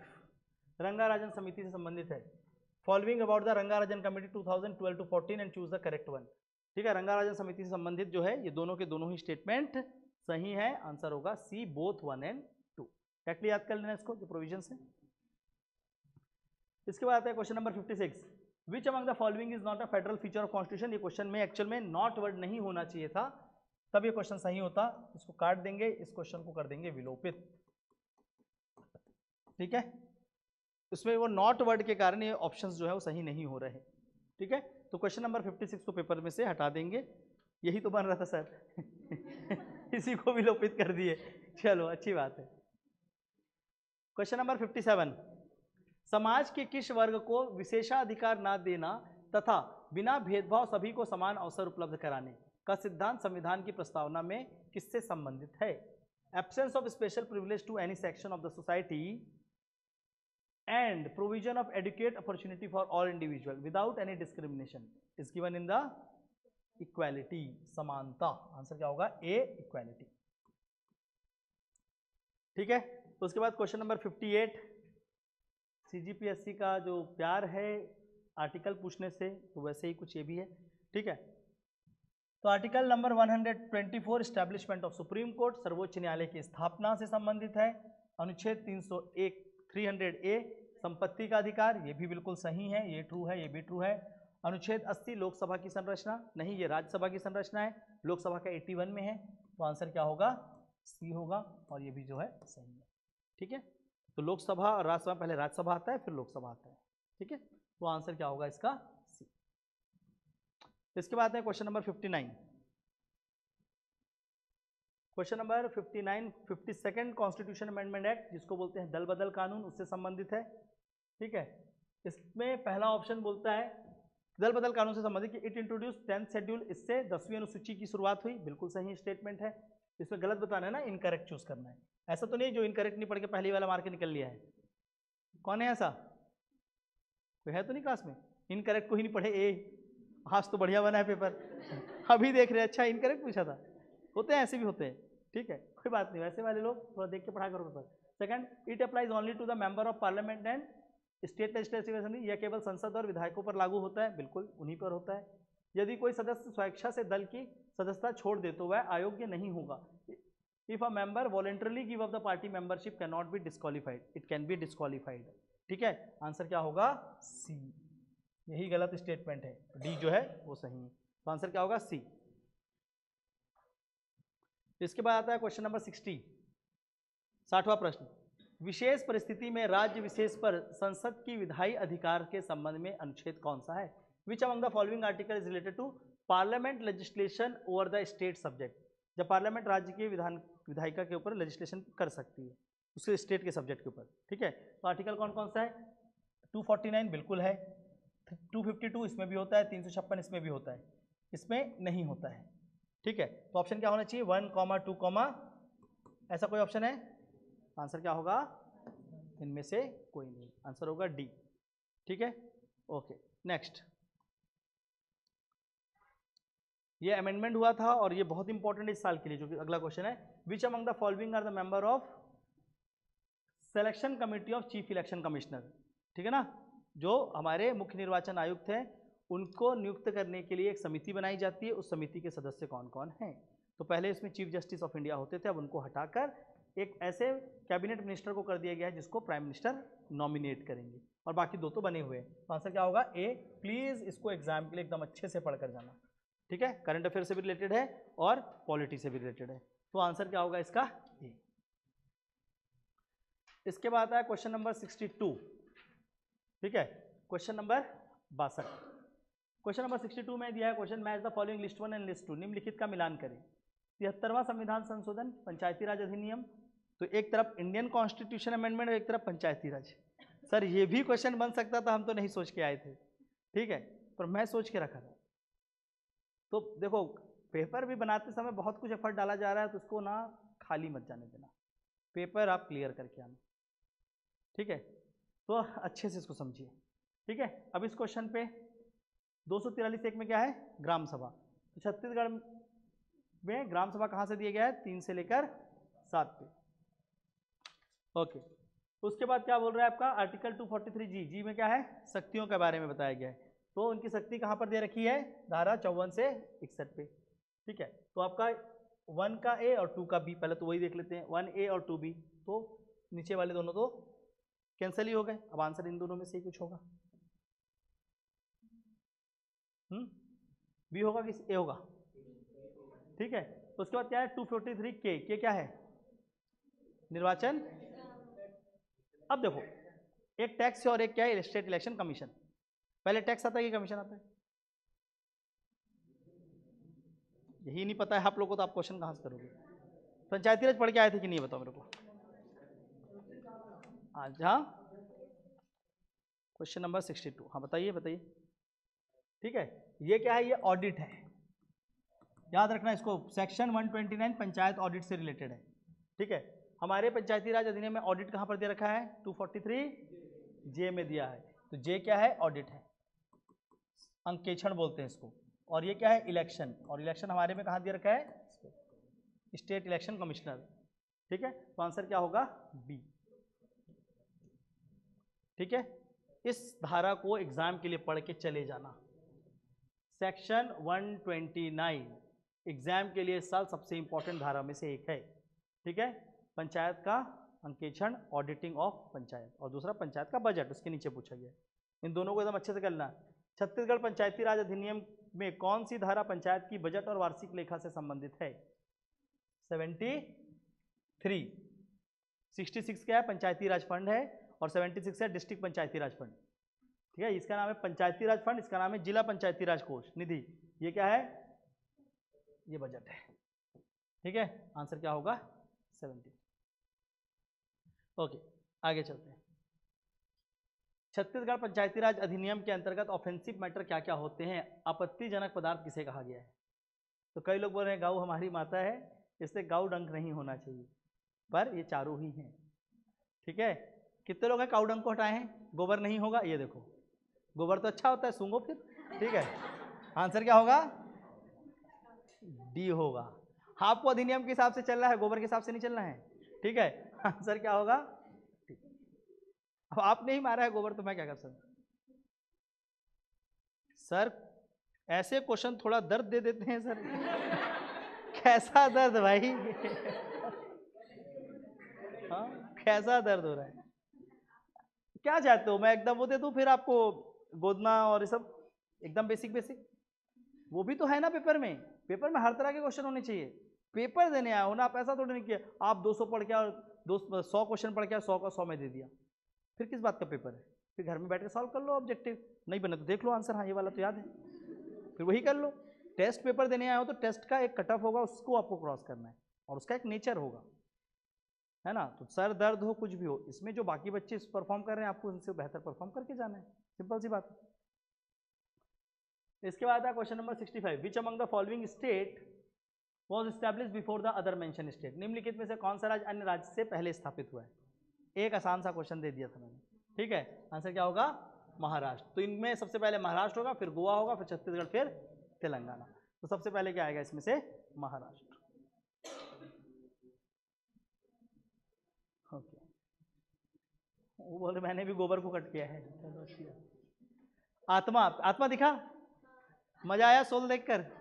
आज आत्मा आपको साथ हो गया था कि पेपर में, ठीक है, कि आत्मा क्या होता है। तो आप अगर ये 4 पॉइंट को समझ गए ना तो भारतीय दर्शन समझ गए आप। अगर आपने सिर्फ आत्मा के 4 रूपों को देख लिया जो यहाँ दिखाना चाह रहा था मैं, तो आपने भारतीय दर्शन को समझ लिया, इंडियन फिलॉसफी आपको समझ आएगा केवल ये 4 पॉइंट से, ठीक है, जिस तरीके से इसको लाया गया है। सर मेरा तो बहुत गलत हो गया। हाँ वो तो होगा, सबका हो रहा है, यहाँ पर बता नहीं रहे, हंस रहे हैं, ये दर्द को छुपाना सीख चुके हैं, लेकिन यहाँ पर भी बैठे लोगों को कम गलत नहीं हुआ है, ठीक है। देखो, आत्मा की परिवर्तनशील अवस्था, पहला क्या बोलता है? Changing state of soul. तो जैनों में क्या बताते हैं कि एक होता है लिबरेटेड सोल और एक होता है बाउंडेड सोल। एक बंधा हुआ जीव होता है और एक खुला हुआ जीव होता है। तो बाउंडेड सोल जो है वो लिबरेटेड सोल बन सकता है, ठीक है। ये क्या है? जैनों की अवधारणा है। उसके बाद होता है एटर्नल रियलिटी ऑफ कॉस्मिसिटी, ठीक है ना, ब्रह्मांडी शाश्वत वास्तविकता। इसको देख के फंस जाएगा आदमी कि ये ब्रह्मांड की भी बात कर रहे हैं, कॉस्मिक वर्ल्ड की भी, और उसके बाद शाश्वत भी बोल रहे हैं। तो आत्मा वही तो है कि इस दुनिया में, कॉस्मिक वर्ल्ड में एटर्नल रियलिटी, ये कौन बोलता है? वेदांत, शंकराचार्य यही बोलते हैं, ठीक है। तो ये शंकराचार्य की बात है और शंकराचार्य वेदांतिक वाले हैं, ठीक है। तो ये पहला तो कहाँ होगा? ये जैन है। दूसरा, ठीक है, शरीर ही आत्मा है, देहात्मवाद कौन बोलता है? लोकायत दर्शन में चारवाक।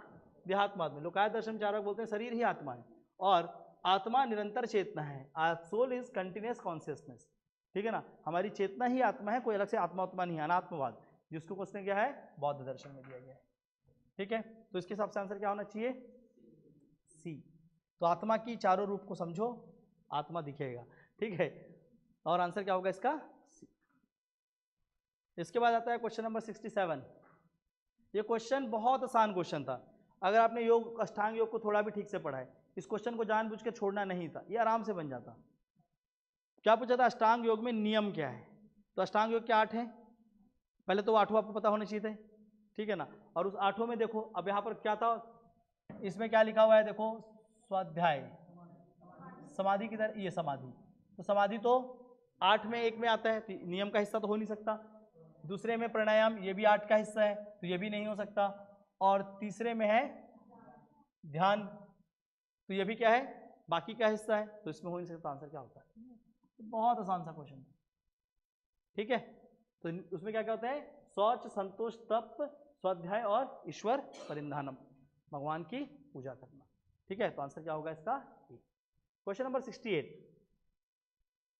भारत इतिहास के संदर्भ में विचार कीजिए। इस क्वेश्चन को देख के कह लो भाग गए होंगे फालतू का, एकदम आसान सा क्वेश्चन था। अवदान शतक बुद्ध का सबको पता था, एलिमिनेट कर दो यार, क्वेश्चन खत्म। इस क्वेश्चन को या तो छोड़ दिया है या तो डर गए हैं। अवदान शतक बुद्धिज्म का सबको पता था, जैनों की किताब पूछी गई थी, अवदान शतक 3 में, इसको एलिमिनेट कर दिए तो एक बार आ गया आंसर। तो क्या क्या था? कभी कभी क्वेश्चन ऐसे ही सॉल्व हो जाते हैं, सारे नॉलेज एग्जामिनर टेस्ट नहीं करता, वो देखता है कि एक नॉलेज आपको पता है कि नहीं। तो इस क्वेश्चन का मतलब क्या था पता है? पूछा गया था कि अवदान शतक किसकी किताब है, आप बेवजह खोज रहे थे कि जैनों की किताब कौन सी है। ये एग्जामिनर का ट्रिक है कि आपको जैन में कंफ्यूज करके बुद्ध पूछ के निकल गया, ठीक है। आप जैन खोजते रह गए, हम बुद्ध को पूछ के निकल गए। ये होता है क्वेश्चन पूछने का तरीका, लहजा। तो अगर आपको पता है अवदान शतक बुद्धिज्म का है, एलिमिनेट कर दो, काम खत्म हो गया था। तो क्वेश्चन से डरना नहीं है, क्वेश्चन को सॉल्व करने का तरीका सीखना, ठीक है। ओके, इसके बाद आते हैं क्वेश्चन नंबर 69, ठीक है ना। Father of Indology, father of Indology सोच के एकदम लोगों का हालत ही खराब हो गया। क्वेश्चन पूछ ही नहीं रहता फादर ऑफ इंडोलॉजी क्या है। तारीख हिंद किताब किसने लिखा? अल-बरूनी ने, काम खत्म। तो बेवजह का इतना स्टेटमेंट कंफ्यूज कर रहा है। क्वेश्चन क्या पूछ रहा है? इस किताब को लिखा किसने है? तो लिखा किसने? अल-बरूनी ने लिखा है। क्वेश्चन बस कंफ्यूज कर रहा है, पर क्वेश्चन बहुत ज़्यादा आसान है। आंसर क्या होगा? ए अल बरूनी। आगे आते इतिहास पूरा इसमें दिखा। इस क्वेश्चन को करने में मजा आया। पूरी हिस्ट्री रिवाइज हो गई होगी एक बार में। Arrange the following invasion chronologically from the earliest to newest. ठीक है, निम्नलिखित आक्रमणों को प्राचीनतम से नवीनतम क्रम में व्यवस्थित करें। तो इन सब में सबसे पहले किसने आक्रमण किया था? सबसे पहले अलेक्जेंडर की इंडो ग्रीक। सबसे पहले आएगा अलेक्जेंडर 1 यहाँ। सबसे पहले आएगा क्या? 6। उसके बाद आएगा 5। अलेक्जेंडर के बाद इंडो ग्रीक इन्वेजन होगा। ठीक है, उसके बाद यहाँ देखते हैं अरब, टर्किश, मंगोल और इन्वेजन ऑफ नादिर शाह। इन चारों में सबसे पहले क्या आएगा? मोहम्मद बिन कासिम। तो आएगा 3। मोहम्मद बिन कासिम के बाद आएगा कौन? महमूद गजनी। तो आएगा 4। उसके बाद मंगोल आएंगे कहाँ पर? ठीक है ना, इसके बाद आएंगे मंगोल। मंगोल मतलब 2। और उसके बाद लास्ट में आएगा नादिर शाह। 6 5 3 4 2 1। 6 5 3 4 2 1। आंसर क्या होगा? बी। बहुत आसान सा क्वेश्चन। ठीक है, तो ये क्या होगा आंसर इसका? बी। Okay next. छत्तीसगढ़ में जिस तरीके से कुछ लोग बहुत फेमस है हिस्ट्री के, उसमें से एक आदमी है करजन। जब भी गवर्नर का क्वेश्चन आए तो करजन आंसर होता है, लेकिन ऐसा मार के मत आना। अक्सर करजन ही आंसर है। सीजीपीएससी ने आज तक पूछा है तो मैं बता रहा हूँ, तो करजन को अच्छे से पढ़ लेना। ठीक है, कि करजन का आपको सब पता होना चाहिए। करजन का कर्ज लिया है हमने सीजीपीएससी वालों ने।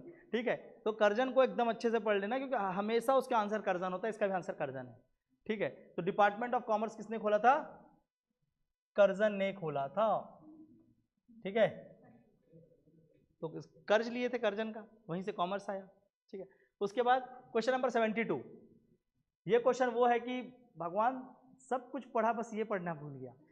ठीक है, पता था सुभाष चंद्र बोस बनाए हैं, कौन कौन व्यक्ति सब पता था, किस वर्ष बनाए थे नहीं पता। बस ये पता था कि क्विट इंडिया मूवमेंट के समय में बनाए थे। तो 42 मार देते हैं और सब गलत हो गया, क्योंकि आंसर 43 है। 42 कितने लोग मारे हैं? जिन्होंने क्विट इंडिया सोच के मारा होगा, सबका गलत है। आंसर क्या होगा? 43। सुभाष चंद्र बोस ने सिंगापुर से स्वतंत्र भारत की अस्थायी सरकार, ठीक है ना, क्या होते हैं, provisional government of free India, कब स्टैब्लिश की थी? 1943 में, क्विट इंडिया मूवमेंट के दौरान। ठीक है, इसमें 42 मारने वाले बहुत सारे हैं, कोई बात नहीं, मैं आपके साथ हूँ। इसको पढ़ के तो आपको इतना मजा आया होगा। मजा तो आ रहा है पढ़ने में, बन नहीं रहा, बात अलग है। ठीक है, तो क्या है, आज के उग्रवादी कल के उदारवादी होंगे। जैसे आप लोग उत्पाद आज बता रहे हो, लेकिन कल समझाओगे दूसरे को कि उत्पाद मत बचा। ठीक है, उसी तरीके से जैसे आज के उदारवादी कल के उग्रवादी थे। ठीक है, the extremist of today will be the moderate of tomorrow, just as the moderate of today were the extremist of yesterday. Home rule में उसको बोलना पड़ा तिलक को बाहर रखा, ताकि दोनों एक साथ मिल पाए। तो होम रूल के कंटेक्स्ट में इसको बोला गया था बाल गंगाधर तिलक के द्वारा। आंसर क्या होगा इसका? बी। अब ये क्वेश्चन आसान नहीं था, ये बहुत हार्ड क्वेश्चन था। इसको इग्नोर कर, इसको छोड़ दो भाई, मत घुसो ना सब क्वेश्चन में। कुछ तो एग्जामिनर के पास रहने दो कि उसको भी कुछ आता है। ठीक है, छोड़ दो ऐसे क्वेश्चन को, बेवजह का नहीं सॉल्व करना है। अगर ये सब सॉल्व करोगे तो फिर एग्जाम में आपसे गलतियां हो जाएंगी। समझ आ रहे हैं? तो ऐसे क्वेश्चन को छोड़ देना है ना। इसके बाद आता है क्वेश्चन नंबर 74, 74। 1981 में स्वराज पार्टी का गठन भारतीय राष्ट्रीय कांग्रेस के किस अधिवेशन में किया गया था? सर पढ़ तो, यही तो बस पढ़ना भूल गए थे। ये तो पता है हुआ था, नागपुर के बाद हुआ था, ये सब पता है, पर कहाँ हुआ था? अहमदाबाद। आंसर क्या होगा? सी, अहमदाबाद। मैं बताया ना, आप जो नहीं पढ़े हो वही पूछा हूँ, आपका नॉलेज पूरा करवा रहा हूँ, गैप फिलिंग। ठीक है, टेस्ट नहीं था ये, गैप फिलिंग था, कर लो। चलो, इसके बाद आते हैं क्वेश्चन नंबर 75। इस साल चक्रवात काफी आया, तो उष्णकटिबंधीय चक्रवात, ट्रॉपिकल साइक्लोन। उष्णकटिबंधीय चक्रवात की उत्पत्ति उष्मीय होती है और वे उष्णकटिबंधीय समुद्र के ऊपर विकसित होते हैं। Tropical cyclone has thermal origin, thermal मतलब हीट के कारण बनते हैं। They develop over the tropical seas, heat से कैसे? क्योंकि वहां पर क्या बनता है? लो प्रेशर बनता है। तो पहला स्टेटमेंट बिल्कुल सही है। रीजन में आते हैं, at this location the strong local conventional current acquire a whirling motion because of the Coriolis force. इस स्थान पर प्रबल स्थानीय समवाही धाराएं कोरियोलिस बल के कारण घूमने वाली गति प्राप्त कर लेती हैं। ये भी रीजन क्या है? सही। और दोनों एक दूसरे को एक्सप्लेन करते हैं, इसलिए आंसर क्या होगा? ए। ठीक है, इसका आंसर क्या होने वाला है? ए। तो प्लीज ए को टिक करेंगे आप सभी। इसके बाद है क्वेश्चन नंबर 76। बहुत आसान सा प्रश्न है, कई लोग इसको छोड़ दिए होंगे, कई लोग परेशान हुए होंगे। ठीक है, इतना पता है तिब्बत के पठार में कैसा दाब बनता है, निम्न दाब बनना चाहिए, और यहाँ क्या लिखा है, तो ऑप्शन नंबर सी जो है वो गलत है, क्योंकि यहाँ क्या लिखा है, तिब्बत के पठार के ऊपर बनने वाली तीव्र उच्च दाब तंत्र नहीं होती, निम्न दाब तंत्र होती है, लो प्रेशर सिस्टम होता है। आंसर क्या होगा, सी। कितने लोग भाई सी नहीं लगाए हैं, सी कितने लोग टिके हैं, बहुत आसान सा क्वेश्चन था। ठीक है, अगर आपने बेसिक भी पढ़ा है मानसून का तो क्वेश्चन आपसे बन जाएगा, भारतीय मानसून से बहुत आसान सा क्वेश्चन था। Shimla and Darjeeling are situated, किसमें है ये, मध्य हिमालय में, जिसको बोलते हैं हम लोग लेसर हिमालय बोलते हैं या लघु हिमालय, यहाँ तो मध्यम लिख भी दिया है, मैंने मध्यम वर्ड हटवाया था, ये लोग हिंदी मध्यम लिख दिए हैं। ठीक है, तो मध्यम देना हो तो यहाँ लिख देते मिडिल हिमालय, ताकि धौलाधार किसी को पता ही ना चले, बहुत कुछ छुपा दिए, अब तो सब दिख गया सामने, धौलाधार आ गया, धौलाधार में है। ठीक है, आंसर क्या होगा, शिमला जो है धौलाधार में।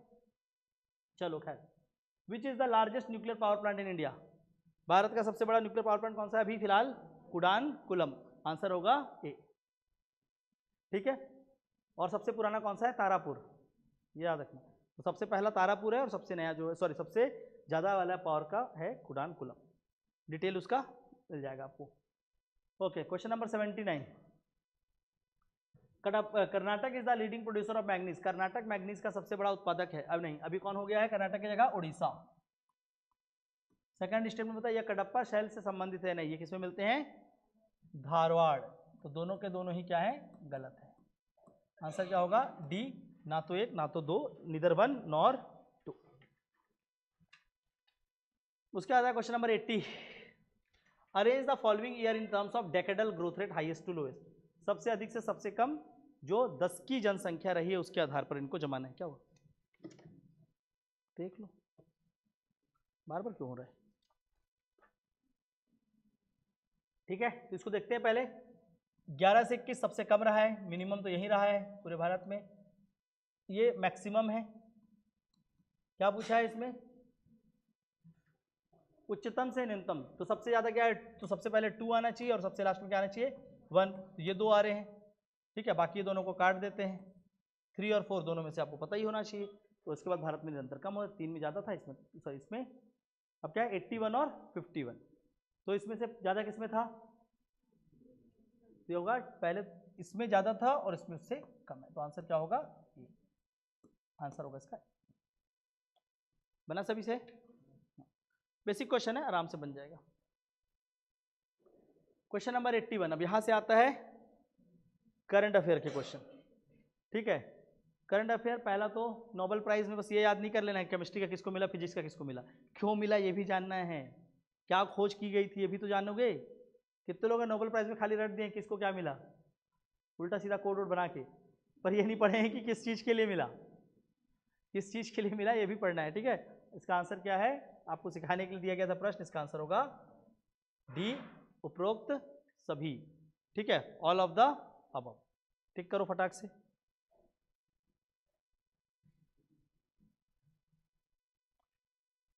इसके बाद इसमें आते हैं, पहली बात तो यहाँ पर एक चीज है, चूज द इनकरेक्ट, गलत को चुनाव करना है ना, सही नहीं,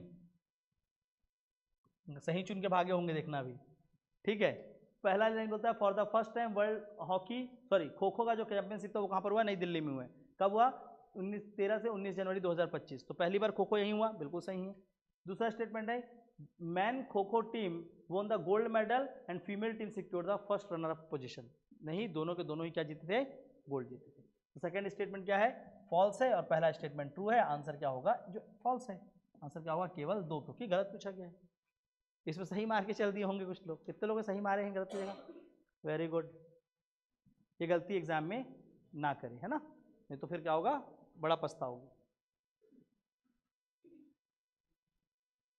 इसके बाद है क्वेश्चन नंबर 83 की ओर, list 1 and list 2, basic question है तो बन गया होगा, क्या होगा आंसर, ABCD, इसका आंसर होगा सी। इसको क्या ही डिस्कस करूं, उसको अच्छे से पढ़ लेना। लेकिन उसके बाद आता है question number 84, which film won the academy award 2025, किसको मिला है, अनोरा, इसका आंसर होगा अनोरा।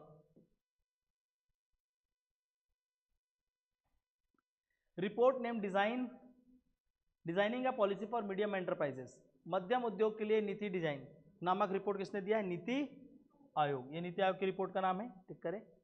जेंडर गैप इंडेक्स में भारत का कितना वो रहा है? 131। आंसर होगा इसका बी। क्वेश्चन नंबर 87 सबने गलत कर दिया लगभग। रामभद्राचार्य जो थे उनको मिला था 98 और इनको मिला है 59। बाकी तो ठीक है, मिला उसी लिए। ठीक है, कितने लोग का गलत हो गया? हाँ, क्योंकि सीक्वेंस को नहीं देखे, बस किसने मिला इसको देखते रह गए। ठीक है, तो वहां पर सीक्वेंस को गलत किया गया है, बस बाकी सब चीज बढ़िया है। तो क्या पूछा गया? गलत या सही? सही कथन का चुनाव करो। तो आंसर क्या होगा? डी। नंबर को याद रखना। Then Supriya Sahu who received champion of earth award, जिनको चैंपियन ऑफ अर्थ अवार्ड मिला गया है वो क्या है? आईएएस ऑफिसर हैं। आंसर क्या होगा? डी, इनमें से कोई नहीं। आईपीएस तो नहीं मार के गए हो, ठीक है, वो आईएएस ऑफिसर है। तो उसके बाद question number 89, choose the statement about nuclear energy mission. Nuclear ऊर्जा मिशन जो है उससे संबंध में ये क्वेश्चन है। क्वेश्चन नंबर 89, बताओ आंसर क्या होगा? ABCD टिक किया उसको? कौन टिक किया है? कोई नहीं किया है? हाँ बढ़िया, यही चाहता था मैं कोई ना करे। आंसर क्या होगा? सी। दोनों ही सही है। ठीक है, सिखाने के लिए था वैसे, लेकिन टिक नहीं मारना है, सीखना नहीं है ज़्यादा, छोड़ना है इसको। क्वेश्चन नंबर 90, बताओ 90 का आंसर क्या होगा? और ये क्वेश्चन अभी आ गया है, जस्ट अभी थोड़ी देर पहले सुपरिटेंडेंट का पेपर हुआ है, यही क्वेश्चन है, उसको सीक्वेंस में जमाने बोला है। थोड़ी देर पहले भी हुआ है कोर्ट का कोई एग्जाम, उसमें यही क्वेश्चन को पूछा गया है अरेंज करने के लिए कि कौन सा स्कीम पहले आया कौन सा बाद में आया। अभी आप जाके देखोगे पेपर, सामने वो पढ़ा है आपका क्वेश्चन। ठीक है, चोरी पहले हो गए, बना भी नहीं पाया तो फोन में भी नजर लग रहा है। ठीक है, आंसर क्या होगा? बी। एक स्कीम बस उसमें अलग पूछा है, बाकी स्कीम यही है। आंसर क्या होगा इसका? इसका question number 91, Chhattisgarh got second rank in PM फसल बीमा योजना। द टू डिस्ट्रिक्ट मोहल्ला मानपुर एंड शक्ति got the best performing state. Answer क्या होगा? इनकरेक्ट को पढ़े थे कि नहीं? गलत को? हाँ, तो गलत को अगर पढ़े होगे तो फिर आंसर क्या होगा? दोनों सही कि दोनों गलत है? हाँ, दोनों ही सही हैं, तो आंसर क्या होगा? डी होगा। और इनकरेक्ट को नहीं पढ़े हो तो फिर आप गलत कर जाओगे। कई लोग इनकरेक्ट ही पूछते हैं, लगता है करेक्ट पूछ लिया करो यार कभी। Which among the following are the works of Raja Chakradhar Singh. Raja Chakradhar Singh की किताब, ठीक है, पढ़ते हो कि नहीं आप लोग अभी? वो जनमन पत्रिका से है पूरा क्वेश्चन, ठीक है ना। आंसर क्या होगा? डी, उपरोक्त सभी। इसके बाद मुस्केनी, गुमी और कुआकनी छत्तीसगढ़ प्रसिद्ध डैश है, क्या है ये? भाजियों के नाम है, लीफी वेजिटेबल जिसको हम भाजी बोलते हैं, पत्तेदार सब्जी। ठीक है, पत्तेदार सब्जी नहीं लिखना था, भाजी काफ़ी था, इंग्लिश में लीफी लिखे तो अच्छी बात है। चलो, तो उसके बाद नवीन शिक्षा नीति, इसका पहला स्टेटमेंट और दूसरा स्टेटमेंट सही है। थर्ड स्टेटमेंट में यहाँ पर डेट चेंज करके लिखो 2025-26। 1 and 2 are right and 3 is wrong. सही पूछा गया है, तो आंसर क्या होगा? डी। राज्य में कारीगरों को कितनी मासिक वेतन दी जाएगी? पहले कितना था? 2000, अब बढ़ा के कितना कर दिया गया है? 5000। तो अब आंसर क्या होगा? 5000। ठीक है, शार्क टैंक में आया था repeat good. Who is the owner of repeat good which is recently broadcast in shark tank? हाँ, कौन है? ईशा झावर। आंसर होगा डी, ईशा झावर। तो इसके बाद आता है क्वेश्चन नंबर 97, मोतिमपुर अमर टापू किस नदी के किनारे स्थित है? अब देखो, जो मुंगेली वाले होंगे बोलेंगे सर आगर नदी के किनारे, और एक्चुअल में आगर के किनारे, पर क्योंकि इसको कहाँ पे लिख दिया गया? DPRCG जनसंपर्क विभाग की वेबसाइट में जो लिखा है हम उसको आंसर ले लें, इसलिए कैसा ऑप्शन नहीं दिया गया है। देखो, आगर जो है उसका पानी मनियारी में, मनियारी का पानी शिवनाथ में, तो फाइनली शिवनाथ हमने ले लिया है। ठीक है, पर अगर क्वेश्चन में आगर, मनियारी, शिवनाथ तीनों दिया होता तब आंसर आगर लेते, पर एक्चुअल में इसको DPRCG की वेबसाइट में ऐसा लिखा गया है, इसलिए हम उसको आंसर क्या लेकर चलेंगे? शिवनाथ। ठीक है, पर है किसके किनारे? आगर नदी के किनारे। उसके बाद आता है क्वेश्चन नंबर 98, महतारी सदन। महतारी सदन in the first phase, Mahtari Sadan is being started in every development block. हर एक विकास खंड में बनाया जाएगा और 5 सालों में सभी ग्राम पंचायतों तक इसको फैला दिया जाएगा। ठीक है, इसका आंसर क्या होगा? इसका आंसर होगा, दोनों ही सही है, आंसर होगा सी। ठीक है, तो उसके बाद आता है क्वेश्चन नंबर 99। ठीक है, गलती से क्वेश्चन अब विलोपित करना पड़ेगा, बनाए बहुत ईमानदारी से तो इस क्वेश्चन को, लेकिन छोटी सी त्रुटि हो गई इसके ऊपर, तो ये विलोपित हो जाएगा। ठीक है, क्यों विलोपित होगा, कभी और इस क्वेश्चन को हम किसी जगह पे पूछेंगे फिर बताएंगे। ठीक है, और उस दिन भी गलत करवाऊंगा जो आज करवाने वाला था, बाद में बात करूंगा, अब ये सॉल्यूशन नहीं बताऊंगा, बस इसको विलोपित कर रहे हैं, इतना मान लो। आता है इसके बाद क्वेश्चन नंबर 100। ठीक है, हाँ, तो इसमें क्या है, स्पेस मैन्युफैक्चरिंग क्लस्टर ये कहाँ बनाया जा रहा है, राजनांदगांव में। उसके बाद हथकेरा बिडबिडा कहाँ पर है, ये मुंगेली पे है। फिर नारायण बहाली कहाँ पर है, जसपुर पे है। और केसदा कहाँ पर है, बलौदा बाजार में। तो आंसर क्या होगा देखो इसके हिसाब से, 1 2 3, अच्छा इसका अपोजिट पूछा गया, तो आंसर क्या हो रहा है इसके हिसाब से, देखो बी। तो आंसर क्या होगा इसका, बी। तो ये पूरा जीएस का क्वेश्चन था जिनको सॉल्व करना था आपको। अब मिनिमम 25 गलती तो हुई होगी, उससे ज़्यादा वाले हैं 30 से ज़्यादा हो गया।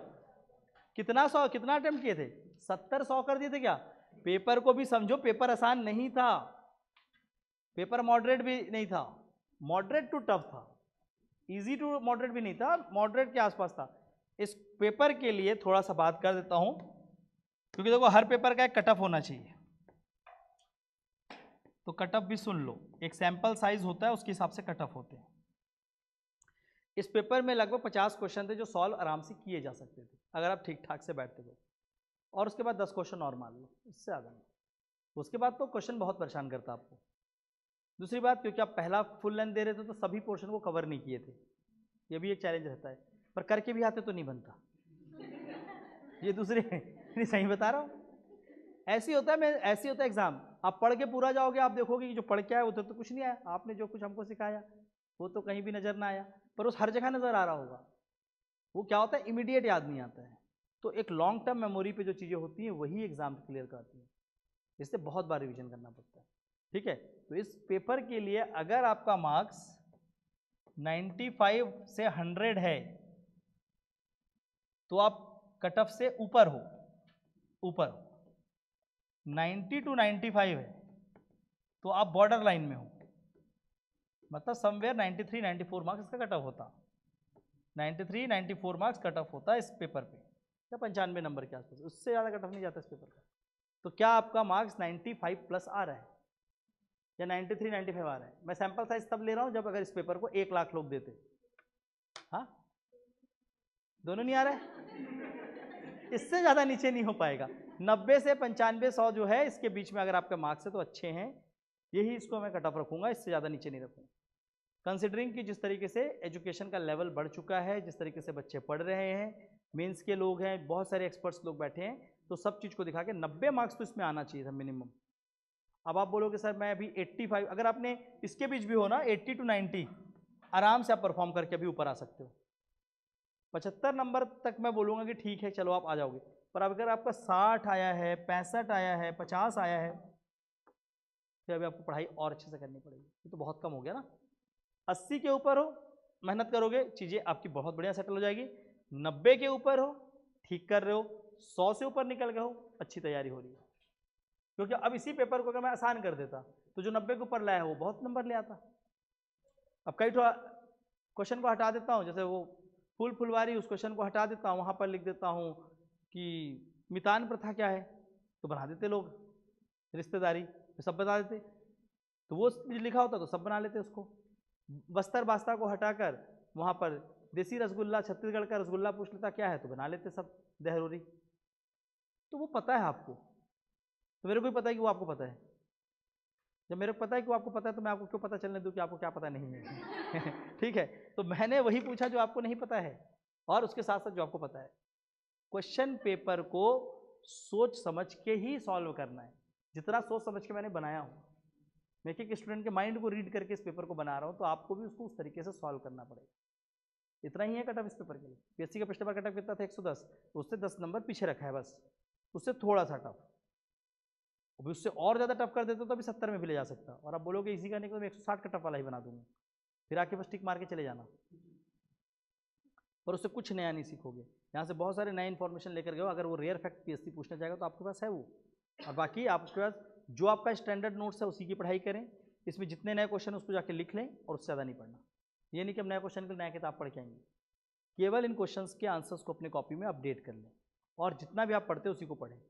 ठीक है, सेकंड टेस्ट देने आओगे तो आप पहले तो एरिया डिफाइन करो कि मैं ये 2 सब्जेक्ट को पूरा पढ़ कर आऊँगा इंडियन जीएस का, ये 2-3 सब्जेक्ट होगा छत्तीसगढ़ जीएस का जिसको मैं पूरा करके आऊँगा, और बाकी फिर छोटा छोटा ऊपर नीचे से देख कर आ जाना है। तो जब तक आप डिफाइन करके नहीं पढ़ोगे समस्याएं बनती चलेंगी। ठीक है, तो 90+ है तब तो जाकर आज बढ़िया मस्ती करो, आराम से रहो, नहीं है तो कल से फिर तैयारी करने के बारे में सोचो। संडे को थोड़ा सा इस डिस्कशन के बाद जो भी समय बच जा रहा है जिंदा रहने के लिए उसमें जी लो।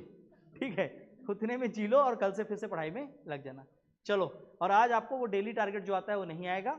ठीक है, क्योंकि आज आपने टेस्ट दिया तो आज वो डेली टारगेट नहीं, कल उस डेली टारगेट को भेजूंगा। This is all for today, thank you all.